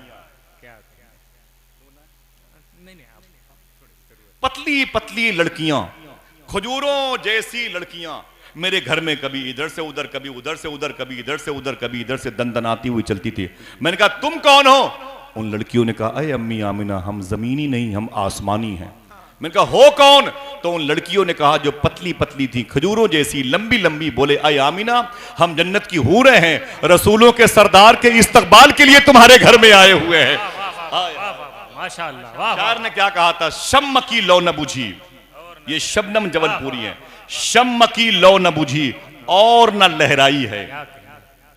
शायरी की नजाकत देखिए आप, शम्म की लौ न बुझी और न लहराई है, यूं जियारत को तेरे दर पे हवा आई है, और लोग आते हैं तो आती है घरों में रौनक, आप आए हैं तो दुनिया में बहार आई है। नारे तकबीर, नारे रिसालत, सरकार की आमद। लोग आते हैं तो आती है घरों में रौनक, आप आए हैं तो दुनिया में बहार आई है। अम्मी आमिना फरमाती है मेरे शिकम में कोई दर्द नहीं हुआ, डिलीवरी में कोई दर्द नहीं हुआ, डिलीवरी में हुजूर की दिल पैदाइश में कोई दर्द नहीं हुआ। लेकिन लेकिन लेकिन साइंस क्या कहती है? साइंस क्या कहती है? साइंस ये कहती है एक औरत जब बच्चा पैदा करती है तो इतनी तकलीफ होती है, अगर उसकी एक तकलीफ को 70 मर्दों पे बांट दिया जाए तो ये मर्द मर भी सकते हैं। जिस मां को हमने ठोकर मार रखी है उस मां ने कितनी तकलीफ बर्दाश्त की है। हुजूर की मां फरमाती है मेरे शिकम में कोई दर्द नहीं हुआ, एक मीठी मीठी सी तकलीफ, मीठा मीठा दर्द होता था। हिंदुस्तान के बुजुर्गों के मौरखीन की नजर में 4:32 पे हाथ उठाएं। कितने? फिर से बोलो, फिर से बोलो, याद रहेगा इंशाल्लाह। ठीक है, बुजुर्गों ने कहा कि यही वक्त था 4:32 पे जब हुजूर सल्लल्लाहु ताला अलैहि वसल्लम जमीन पे तशरीफ लाए। फिर से हाथ उठा के बोले अस्सलातु वस्सलामु अलैका या रसूल अल्लाह। बोले बोले बोले अस्सलातु वस्सलामु अलैका या रसूल अल्लाह। एक मतलब दिल से बोले अस्सलातु वस्सलामु अलैका या रसूल अल्लाह। यही वक्त हुजूर की पैदाइश का था। अम्मी आमिना फरमाती मेरे शिकम से हुजूर जमीन पे तशरीफ लाए। जब हुजूर जमीन पे तशरीफ लाए तो मेरा घर कहां है? मक्के में। सामने काबा, सफा मरवा की पहाड़ियां, बाएं तरफ कोहे पारा, पीछे बहुत बड़ी पहाड़ी, दाएं तरफ वो शेबे अबी तालिब, पहाड़ियों से घिरा हुआ शहर, और शहर के बीच की एक गली में अम्मी आमिना का मकान। अम्मी आमिना के मकान के अंदर हुजूर का जचा खाना, डिलीवरी होम।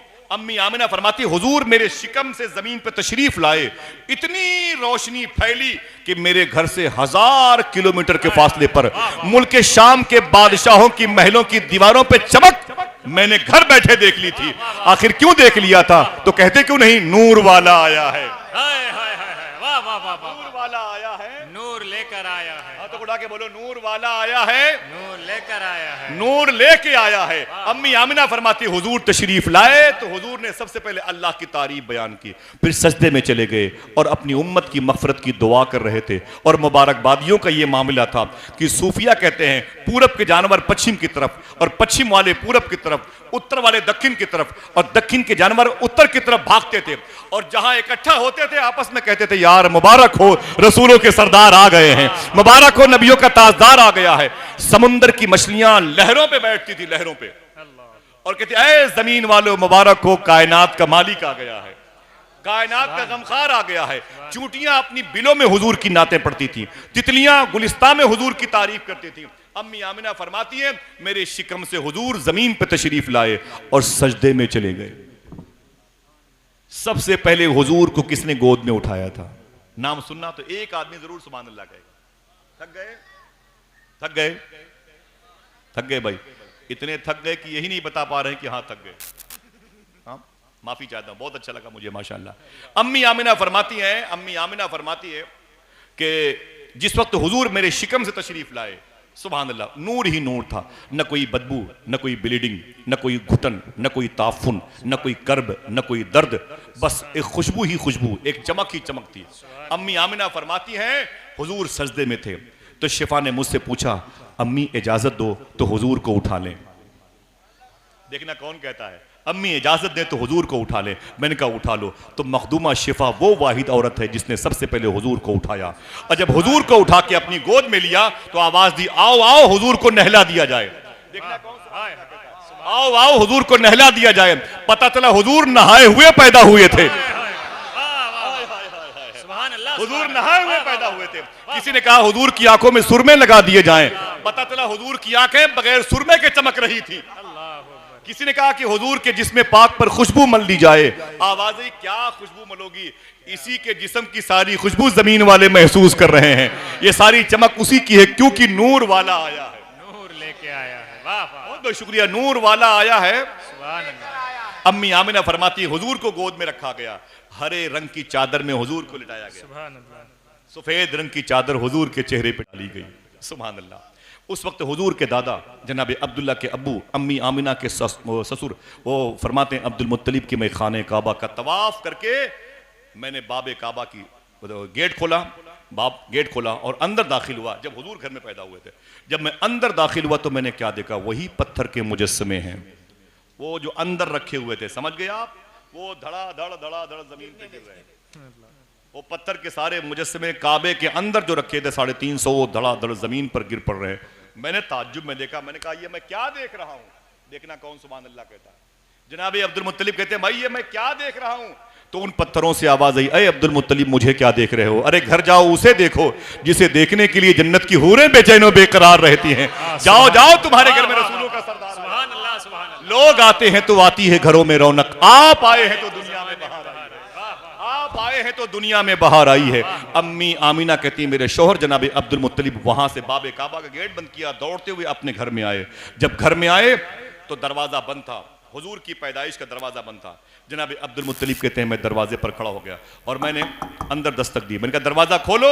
अंदर से आवाज आई कौन। मैंने कहा इस घर का मालिक जो पैदा हुआ है उसका दादा, उसका बाप अब्दुल मुत्तलिब, काबे का मुजाविर, काबे के मतवली, ज़व्वारे काबा की खिदमत करने वाला, मक्के के भूखे प्यासों को खाना खिलाने वाला, मैं अब्दुल मुत्तलिब जिसको देखने के लिए मैंने दुआएं मांगी मेरे घर में आया, दरवाजा खोलो। अंदर से आवाज आई अय अब्दुल मुत्तलिब। देखना फिर कौन सुभान अल्लाह कहता, अरे अब्दुल मुत्तलिब चुपचाप खड़े रहो, अभी तो जन्नत की हूरें बारी बारी हुजूर का दीदार कर रही हैं, अभी तुम्हारा नंबर कहां से आ जाएगा। बहुत देर के बाद दरवाजा खुला, मैं अंदर गया। अब्दुल मुत्तलिब कहते हैं आज खुशबुओं ने मेरा इस्तकबाल किया, मैं सीधे डिलीवरी होम में चला गया जिस कमरे में हुजूर पैदा हुए थे। फिर वही बात, न कोई बदबू, न कोई घुटन, न कोई ब्लीडिंग की वजह से कोई ताफुन, कुछ भी न था, एक खुशबू फैली हुई थी।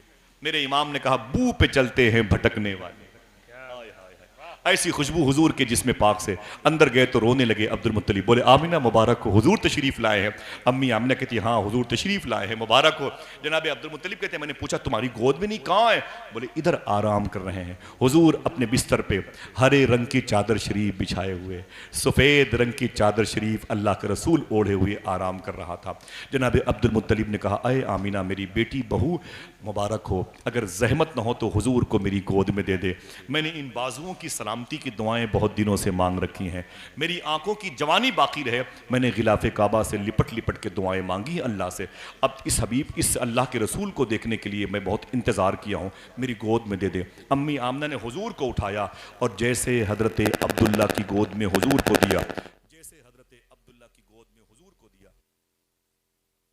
जनाब अब्दुल मुत्तलिब की गोद में जैसे हुजूर आए, अब्दुल मुत्तलिब कहते हैं लग रहा था पूरी कायनात मेरी गोद में आ गई है। सुभान अल्लाह, आज कायनात का मालिक मेरी गोद सुभान में अल्लाह। कहते हुजूर तो सफेद रंग की चादर शरीफ ओढ़े हुए थे, मेरा दिल बड़ा बेचैन बेकरार था। मैंने कहा अय आमिना अगर जहमत न हो तो हुजूर के चेहरे से ये नकाब तो उठा दे। उलमा की कदम बोसी करते हुए शेर पढ़ता हूँ, रुख से नकाब उठाओ बड़ी देर हो गई माहौल को तिलावत कुरान किए हुए। मैंने कहा अय आमिना अगर जहमत न हो तो हुजूर सल्लल्लाहु ताला अलैहि वसल्लम के मुबारक चेहरे से नकाब तो उठा दे। जनाब अब्दुल मुत्तलिब कहते हैं कि मेरी बहू ने हल्का सा सफ़ेद रंग की चादर शरीफ को यूं खसकाया, जब खसकाया तो मुझे हुजूर की पेशानी चमकती हुई नजर आई। आय हाय, बोलो बोलो बोलो सुभान अल्लाह। हुजूर की वो पेशानी चमकती नजर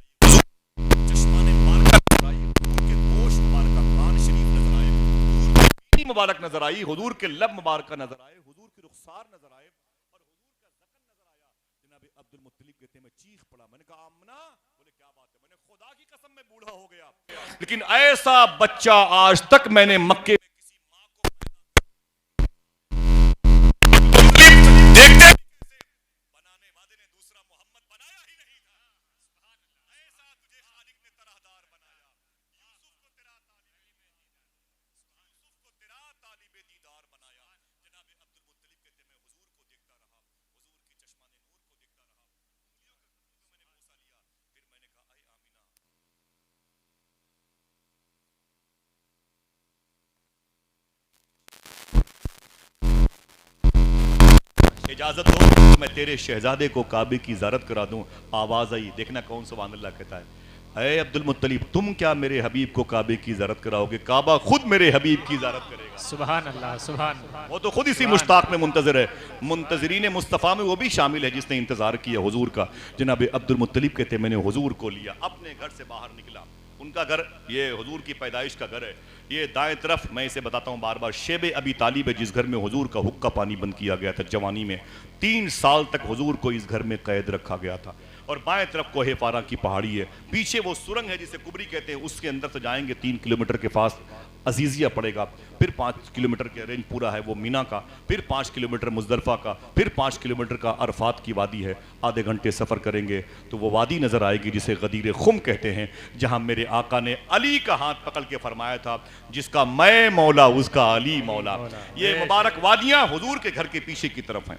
हुजूर का घर यूं सामने है, सामने सफ़ा और मरवा की पहाड़ी है, उधर से क्रॉस करके आगे जाओगे तो काबा नजर आएगा मुस्कुराते। जनाब अब्दुल मुत्तलिब कहते हैं मैंने हुजूर को लिया, अपने घर से आगे निकला। आखिरी जुमले इजाजत दीजिएगा इंशाल्लाह।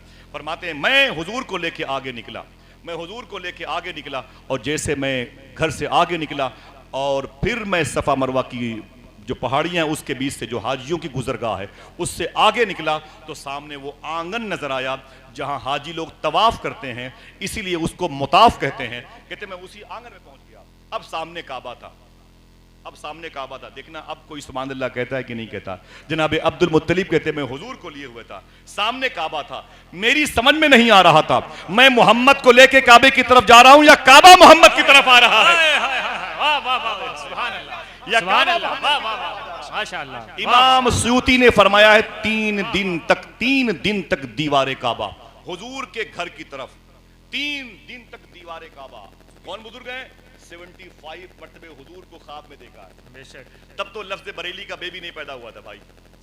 वो कहते 3 दिन तक दीवारे काबा हुजूर के घर की तरफ इतनी झुकी हुई थी, लग रहा था अब गिरेगी अब गिरेगी अब गिरेगी। आप पूछते क्यों झुकी हुई थी दीवार, तो मेरा बरेली का इमाम कहता है जिसके सजदे को मेहराब काबा। अल्लाह अल्लाह। आका करीम सल्लल्लाहु अलैहि वसल्लम गए तो उन मुजस्समों ने कहा जो काबे के अंदर थे, बहुत अच्छा हुआ आप तशरीफ़ लाए हैं, मेरा कान पकड़ के मुझे बाहर अब आप करेंगे। गिलाफ़े काबा मुस्कुराया, दीवार काबा ने हुजूर की आमद पर खुशियाँ मनाई। आका करीम सल्लल्लाहु अलैहि वसल्लम की विलादत बासआदत के मौके पर जो बिगुल बजा है, जो जानवर बूढ़े थे वो जवान हुए, जो बूढ़े लाठियाँ लेके चलते थे उनके अंदर जवानी पैदा हो गई, खुश्क पेड़ हरे हो गए। सब ने नारे लगाए कि शम्म की लौ न बुझी और न लहराई है, यूं ज़ियारत को तेरे दर पे हवा आई है, लोग आते हैं तो आती है घरों में रौनक, आप आए हैं तो दुनिया में बहार आई है। और दुल्हनें बनती हैं जो होती थीं जिंदा दरगोर, या रसूल अल्लाह तेरी सरकार में मातम नहीं शहनाई है। तकरीबन हुजूर की रहमत पर अभी घंटों बयान हो सकता है। हुजूर रहमत कैसे हैं, बात ख़त्म, मुझे अब बोलना नहीं है, बस इतनी सी गुजारिश है अभी या इससे पहले। इसके बाद मेरी ज़बान से कोई भी शरीयत के ख़िलाफ़ बात निकली हो तो मैं तौबा करता हूँ। अस्तग़फ़िरुल्लाह रब्बी मिन कुल्लि ज़ंबी व अतूबु इलैह, ला इलाहा इल्लल्लाहु मुहम्मदुर रसूलुल्लाह सल्लल्लाहु अलैहि वसल्लम। दरमियान से कोई एक शख्स खड़े होकर नारा लगाए और पूरा मजमा हुजूर की आमद पर दोनों हाथों को उठा के बोले। बच्चे बैठ जाए, ये बच्चों की आवाज़ें। जवानों में कोई खड़ा हो जाए भाई, जवानों में कोई खड़ा हो जाए। अरे माशाअल्लाह। एक मिनट भाईजान, एक मिनट। हे सुभान अल्लाह भाई, जवाब दीजिए।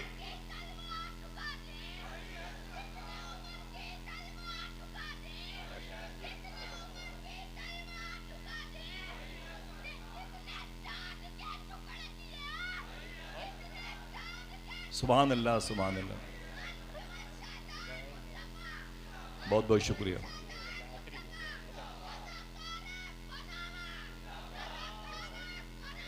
माशाल्लाह, बहुत बहुत शुक्रिया, बहुत बहुत शुक्रिया। अल्लाह इन शम्म की लो न बुझी और न लहराई है, यूं जियारत को तेरे दर पे हवा आई है। लोग आते हैं तो आती है घरों में रौनक, आप आए हैं तो दुनिया में बहार आई है। दुल्हनें बनती हैं जो होती थीं जिंदा दरगोर, या रसूल अल्लाह तेरी सरकार में मातम नहीं शहनाई है। हुजूर की आमद बहुत बहुत मुबारक हो। हम आपसे गुजारिश करते हैं कि आपकी ज़िम्मेदारी है, आपको जो तालीम, आपको जो तरबियत मुयस्सर आए उससे इस्तेफ़ादा करें, फ़ायदा करें। हालात बड़े नाजुक हैं। एक हफ़्ता पहले अभी वीरावल में, जहाँ सोमनाथ के नाम से एक हमारे गैर मुस्लिम मज़हब के लोगों की अपनी धार्मिक जगह है, वहीं पर जाफ़र मुज़फ़्फ़र शाह नाम के दो अज़ीमुश्शान बुज़ुर्ग थे। ये हुजूर सरकार महमूद गज़नवी के दौर के बुज़ुर्ग थे। सरकार हाजी मंगरोल शाह इराक़ी, जिनके वालिद की मज़ार शरीफ गौस पाक की बारगाह में है, उनकी मज़ार शरीफ थी। और सरकार सिपह सालार शाह तकरीबन 1200, 800, 900 साल पहले के 10,000 से ज़्यादा बुज़ुर्गों की, शहीदों की कब्रों को वहाँ की हुकूमत ने तकरीबन 30 बुलडोज़र लगा करके शहीद कर दिया। हम ये बातें बयान भी नहीं कर सकते आपसे, हम ये बातें आपसे बता भी नहीं सकते हैं। आप कहते हैं कोई कुछ बोलता नहीं, अगर बोलें तो मालूम है। एक साहब हैं हुजूर गौस पाक के बेटे से ये शबाहत मियाँ, उन्होंने एक जुमला अदा किया था कि हम भी बोलना जानते हैं, FIR उनके नाम हो गई। मुझे डर लगता है कि थोड़ी सी सच्चाई का भी इजहार करेंगे तो आपको ये खबर मिलेगी कि आसिफ भाई भी जेल में हैं, ये उलमा भी जेल में हैं, सारिद भाई भी जेल में हैं, वगैरह वगैरह। क्यों? हमारे शहर के करीब था एक शायर कैसरुल जाफरी, बहुत बड़ा शायर था। उसने एक शेर कहा था, फिर मेरे सर पे कड़ी धूप की बौछार गिरी, मैं जहाँ जाके छुपा था वहीं दीवार गिरी। लोग किस्तों में मुझे कत्ल करेंगे शायद, सबसे पहले मेरी आवाज़ पे तलवार गिरी। अब दोस्तों इस पर पाबंदियां लगाई जा रही हैं, लिहाजा गनीमत जानो। अगर कहीं हुजूर की महफिल हो रही हो तो आया करो, और अगर कहीं तुम्हें कामयाबी के लिए अगर कोई मस्जिद से आवाज़ आए तो जाया करो, वरना मस्जिदें सूनी हो जाएंगी तो इन पर बुलडोज़र चल जाएगा। कुरान के पारे रखे रहे तो इन्हें जला दिया जाएगा। माँ बहनों के सर पे दुपट्टा ना रहा तो एक दिन उनके सर से दुपट्टा रखने के लिए परमिशन लेना पड़ेगा। लिहाजा जो बातें दीन की आपको मालूम है उसे बताएं। आज मालूम है औरतों के अंदर जो बदअमली फैली हुई है, मालूम है बदकिरदारी कितनी फैली हुई है। हर दुकानों पे, चाट की दुकानों पे गैर मुस्लिमों के करीब बैठ के हंस हंस के बातें करना, ये कहाँ जाएगा मुआशरा? ये मुआशरा कहाँ जाएगा? उन्हें दीन सिखाएं आप, उन्हें हलाल खिलाएं आप, अपनी बच्चियों को पालें। मैं ये बात अभी 3-4 महीने से कहता चला आया। 14 फरवरी को वैलेंटाइन डे के मौके पर मुस्लिम एक होटल दिल्ली के मैनेजर ने ट्वीट किया था कि मेरी होटल में 120 लड़के, सूअर का गोश्त खाने वाले, शराब पीने वाले वो लड़के मेरी होटल में अय्याशी करने के लिए ये 60 लड़के 60 लड़कियां लेके आए थे। इनमें से 90% लड़के गैर मुस्लिमों के थे और 80% लड़कियां मुसलमानों की थी। साहिबो, अगर ये जलसे ना हो तो फिर किसे बताया जाए? मैं माफ़ी चाहता हूँ आपसे, थोड़ी सी जिम्मेदारी बनती है। चिराग से चिराग जलाओ। मैं आपसे हाथ जोड़ता हूँ, थोड़ी सी जिम्मेदारी निभाओ। वो बहनें जिनके दुपट्टे उनकी पर्स में हैं उनको समझाओ, ना ना ना मेरी बहन, तू कनीज़े फ़ातिमा है, तेरे ऊपर बड़ी जिम्मेदारी दी गई है, तो इस अजीम शान नेमत को संभाल ले। मालूम है कितना बड़ा फ़ायदा होगा? आज जो लड़कियाँ अपने दुपट्टे को अपने पर्स में रख के घूमती हैं, उनको इस दुपट्टे के सर पर रखने की अजमत नहीं मालूम है। बगदाद शरीफ में आले अब्बास नाम का बादशाह हारून रशीद, उसकी बीवी का नाम है जुबैदा, जो करख मोहल्ले में जिनकी मज़ार शरीफ है, वो लेटी हुई हैं। उनके इंतकाल के बाद किसी ने पूछा था कि मा फ़अल अल्लाहु बिका, ए जुबैदा तेरे साथ अल्लाह ने क्या सलूक किया? बहुत बड़ी बात है, बहुत बड़ी बात है। जावेद भाई इजाज़त है एक बात करने की? अच्छा, वो फ़ोन से बात कर रहे हैं, ठीक है, सुन ले, इसे याद रख ले। इंशाल्लाह बोले अपनी बहनों को बताएंगे, बताएं, हाथों को उठा के बताएंगे इंशाल्लाह। भाई वो जलसों में तो आ नहीं सकती हैं, आप जाके उन्हें बताएं ना भाई थोड़ी सी। जुबैदा से पूछा गया, अय जुबैदा, तूने नहर जुबैदा खुदवाई थी, हाजियों के सहूलत के लिए पानी का इंतजाम किया था, बड़े बड़े मुहद्दिसीन से तू मोहब्बत करती थी, बहलोल दाना से की तू मुरीदा थी, ये बता अय जुबैदा, तेरे मरने के बाद तेरा हुआ क्या? तुझे अल्लाह ने पकड़ लिया कि छोड़ दिया? तो तेरी गिरफ्त हुई कि जहन्नम में गई? तू कहाँ गई जुबैदा, बोल तो सही। तो जुबैदा ने क्या कहा मालूम है? मेरी कोई नेकी मेरे काम नहीं। जुबैदा ने कहा मेरी कोई नेकी मेरे काम नहीं आई, बस मैं अल्लाह के हुजूर गई थी तो मुझसे रब ने कहा, अय जुबैदा तूने बड़ा नेक काम किया है, नहर जुबैदा खुदवाई हाजियों की सहूलत के लिए, कहाँ से पानी लाके तूने मक्के पहुँचाया हाजियों की सहूलत के लिए, उनकी शिकम सेरी के लिए, बड़ी नेकियाँ तूने जमा की, लेकिन आज कोई नेकी तुझे जन्नत में लेके नहीं जाएगी।